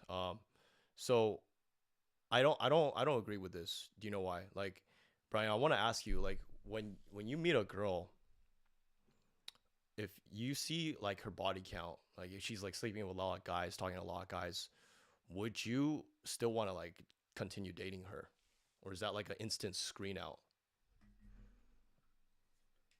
Wait, what does that have to do with this statement, though? Because this is like with such risks and the potential for loss and suffering. So how I see it is like reducing risk. Do you realize this guy's body count's like higher than any girls he's probably dating? So I don't think like I know, I, but I, but the thing is like when you want to take a girl serious, anyone, right? If it's like a girl that wants to take a guy serious, or a girl damn, what am I trying to say? If anyone is interested in anyone, okay, and they want to see their loyalty, then right, they would base it off a scale of, okay, like does this guy have like a promiscuous past? Does this girl have a promiscuous past? And they would kind of factor that into like if this is going to have any sort of longevity or if it's going to have sustainability. So I think we all as men, yeah, we we're down for some risks and potential for loss and suffering, but I'm not going to increase that loss or potential risk by dating the biggest hoe in SoCal. Like I would just avoid dating that right, biggest right. hoe, right?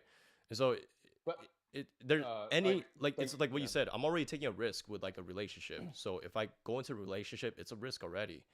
The thing is, Mm-hmm. if I really like a girl, I'm gonna do whatever I can to maintain that relationship. And a factor of that is not love bombing her or doing things that are Right. black and white. For example, you're not gonna go and look, any guy who promotes, like for example, Andrew Tate promotes go and hook up with a girl, and your girlfriend should not be jealous or should not be upset about that.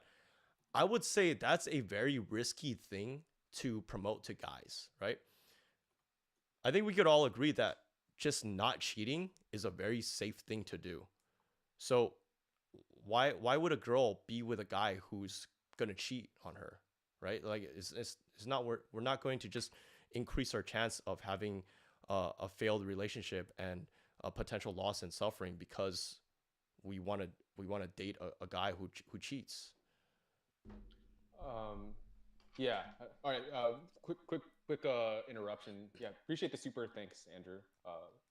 I think it's been a good stream so far. So let me know if you want us to cover anything before it ends in like 10 minutes. But yeah, going back to your point, like Panda, like I think this is the thing, right?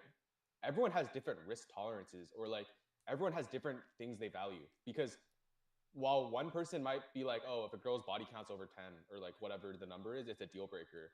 Another person might judge the girl based off like her current state because, like people are dynamic. Like, what if there's a guy who used to like only pay for escorts and then now like kind of wants to change? Are you going to judge a guy based on his past just because that's how he used to be? Like, I feel like you can't really judge someone. Like, you need to obviously factor in their past and I use don't it do that. to like. I don't do that though.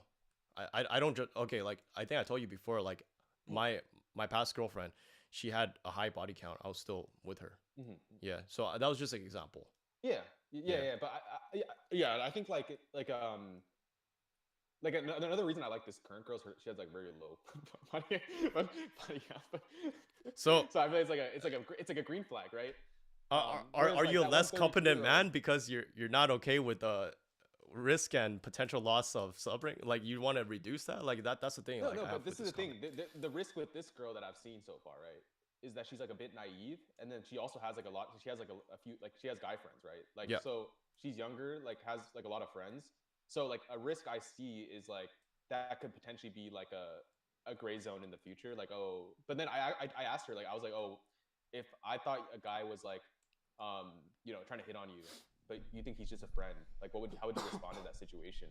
I kind of gave her like a stress test, dude. Like it's like giving her like a specific like case, and then she just said she gave a really mature response. She'd be like, "Well, I would actually first ask you like why you feel that way, and then we can kind of just like talk about it and like troubleshoot." And I thought that was a very mature response for like, especially like a really young girl that doesn't have much dating experience. So like, versus like my ex, dude, she would have gaslit the shit out of me, dude. That like I got like gaslit so hard, like in hindsight.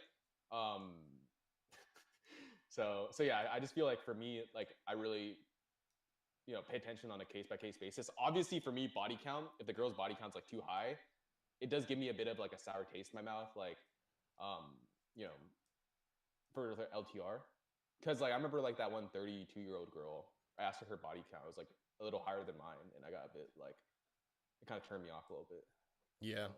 Yeah. So Okay, let's see. We got some I think it's just comments. like everyone in general. It's a universal thing that the person that we want to end up with long term, we want to have as least risk and potential loss or suffering. Like even men, like we don't want to deal with a girl who like yaps all the time and like complains all the time and right. Like it's just like Yeah. why we avoid girls like that. The number one thing that we want to do is we want to have our peace. Like we want to prioritize women. Like I don't think I see that many guys with girls who have girlfriends that are just like so problematic and um yeah, just chaotic. I think a lot of guys just classify that as negative and we want to avoid that. Like what we classify as like Mm-hmm. wholesome and wifey material is someone who has a lot more stability, someone who has something that's going for her, and someone who Mm-hmm. doesn't argue that much, and someone Mm-hmm. who's not opinionated to a point where she's toxic. So I think these are all risks, right? I think we avoid those risks as men, as competent men. I feel like competent men actually avoid risks like that. But I think what Brian's trying to say Yeah, though the, the, is the, the reward must be worth the risk. Is he just did a follow up comment? yeah, but like I think what he's trying to say is that like a man who has absolutely no risk taking, that's not really a competent man. I think, but yeah, that's true. But at the same time, I do have like certain risks that I take with every relationship. And if I like a girl enough, especially if we're gonna have kids, I don't want Mm-hmm. I want to avoid as much irregularities and risks that I have to control. And look, I feel Mm-hmm. like if you're to not give love and affection, that's also risk that you're bringing, right? So the fact that a lot of people here are arguing that you should still love bomb or you should still give a lot of affection because you want to mitigate the amount of risk that you destroy that relationship by not giving her love, that's also a sign of like reducing that risk. So everyone's focused on reducing risk, right? So I'm just saying that like to a certain extent, like giving too much affection becomes classified as love bombing, and that could very well turn off the women. And like, look, like if you're just someone that is naturally very loving and caring for a woman, yeah, you're probably gonna decrease it a little bit if you do want to decrease it, but you have to look at all your past circumstances. Like, did the girl stop loving you? And you have to ask, why did she stop loving you? So yeah, I mean, a lot of these dudes that I see that are simps, they get cheated on, and the girl leaves dumb. Almost all my relationships, it was me that wasn't satisfied, and it was for these simps, it was the girl that wasn't satisfied, and I think it's because they didn't they just didn't they just the girl was not that attracted to this guy because he showed way too much affection. And I'm saying that too much affection could play a negative role. I'm not saying like don't give any affection. That's it. I, I just think that maybe people are misinterpreting like that you're scared to be vulnerable, because I think like it comes down to like, are you willing to be vulnerable, right? Because we're talking about I'm risk still vulnerable. mitigation. Like Yeah. risk and vulnerability kind of go like hand in hand. Like the Yep. more vulnerable you are, the more risk you're kind of setting yourself up for. It's like more risky, right? Yeah. Obviously, in the case of your simp friends that like they're being like like beta as fuck, it's like they're probably doing other shit that's like subconsciously like that they're not telling you. Like they're like they have no opinion. Like they're like pushovers. They like have no backbone. I did the same shit in my ex relationship. Like I think like a lot of it. She like my ex even told me at one point like I wish you like would argue with me more. Right? It's like I didn't have a backbone. So it's like like yeah, the simpiness is like a thing, but it's not just like there's other symptoms at play. So I think like the important thing is you don't want to like deviate too much. You do want to be yourself, but the important thing is to like build yourself up as much as possible where you have shit going on, like you have goals. You don't rely on the girl for like everything. I think that's the only way you can really set yourself up for like success in the long run, because ultimately, dude, like relationships come and go, especially with like dating. My like philosophy nowadays with dating is kind of just like, if I meet a girl that I think like I really enjoy spending time with her and like I'm happy, like dude, I went on so many dates where like I'm just like, dude, what the fuck am I like, I felt like I wasted so much time afterwards. It's like I'd rather take a risk with a girl that like makes me happy, and like yeah, maybe it's not practical if I want to do long distance across the Yeah. world, but it beats going on a bunch of first dates where I feel like I wasted my time, or like there's one date where it's like a fucking fat Mexican girl, and like I like dropped way too much money on because like we, we went to this bar and I didn't know like I don't know the name of alcohol, and like they didn't have mixed drinks, so I was like, oh, what do you want? And she said like 1942, and the tab was like $100 for 2 shots, and then I just paid for it because I didn't have the backbone to just walk away at the time. Yeah. I really wish I just like fucking like said I'm not paying for this, but I'm not disagreeable enough to be like I'm not paying for this, so I just Okay. paid for it. And then she was also like acted like she was like super entitled, like, and then I found out she only liked black guys, so I was like, what am I doing on this date? She just used So you. I just like I just dropped like $200 on a first date where like the girl was hella unpleasant. She was not even that good looking. Like she kind of Yeah. like fat fished me a bit. And like I don't know. I feel like I should just walked away. But Yeah. like Hey, how much? the point I'm trying to get at is, oh yeah, I gotta leave in like 4 minutes. But like Okay. Okay. the point I'm trying to get at is basically like you're cautioning me. I know you're trying to like look out for me and caution me from like getting hurt in this Yeah. situation. But I've like had so many bad like dating experience, like unpleasant dating experiences, like in Seattle, where like this has been like 100 times better, or like infinitely times better, like in terms of like how much I've enjoyed dating her. That like it's fine if I try and fail, Yeah. basically. Right? Okay. Hey, one last quick thing I want to say before like we ended. After I say Yeah. this, we could just end it straight up. But I kind of say all these things because um, remember I sent you something like it was like my ex best friend. Like he tried to be friends with me again. This guy Mm-hmm. is a super vulnerable and simp ass dude. What Mm-hmm. sparked this conversation today and made me more passionate about it is because this guy is the type of guy. Okay, he makes a lot of money. Okay, but Okay. He was supposed to be doing real estate with another one of my Mm-hmm. friends. He was gonna do a real Mm-hmm. estate deal, and so he Mm-hmm. said to this friend of mine, he was like, "Hey, sorry, things are kind of going rough at home right now, so I can't, continue doing real estate with you." And my friend calls him, and then he says, he's like, "Yeah, things are not going well with my girlfriend. She says I need to spend more time with her." I am surmising that it's because she doesn't have that much affection for him, and she thinks that he needs to spend more time with her in order to like get that affection up and going. But I think it's honestly it's reverse psychology. It's honestly just gonna make her more pushed away, and that's what I'm saying. I feel like this is the guy. This is the guy that he got cheated on. Actually, he turned his ex girlfriend lesbian because he was just so simp. He was just always love bombing and saying like really sappy things.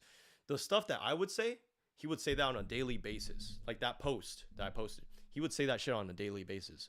So I'm just saying like like there's a certain extent that if you're always gonna be vulnerable, um, and to like a lot of women, you just have to see like how vulnerable you're being at if you're pushing away that girl. But it's really hard to determine that when love is blind, right? So I mean, there's usually I mean, a I think pattern with that's like these a guys. very extreme case though. Like I think you're using a lot of extremities to like form general judgment. Like your friend that you're like this super simp guy. I think like all your like simp examples for the majority come from like a few simps that you know, right?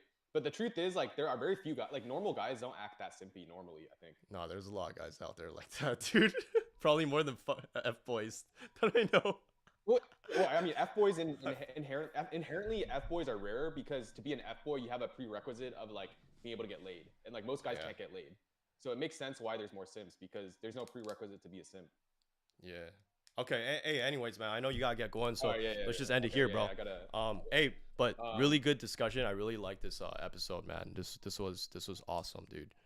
Um, yeah, yeah, no, no, we should definitely run it back. Like, yeah, I feel like we could keep talking for another 2 hours. Like, this was good. I maybe like I'll set this. up. A I, good I good had to make up debate. for the last stream, dude. I was sick last stream, and I feel like it was like a bad performance by me. Dude, So, holy dude, this uh, was 2 hour 40 minutes. Oh my god, that's crazy.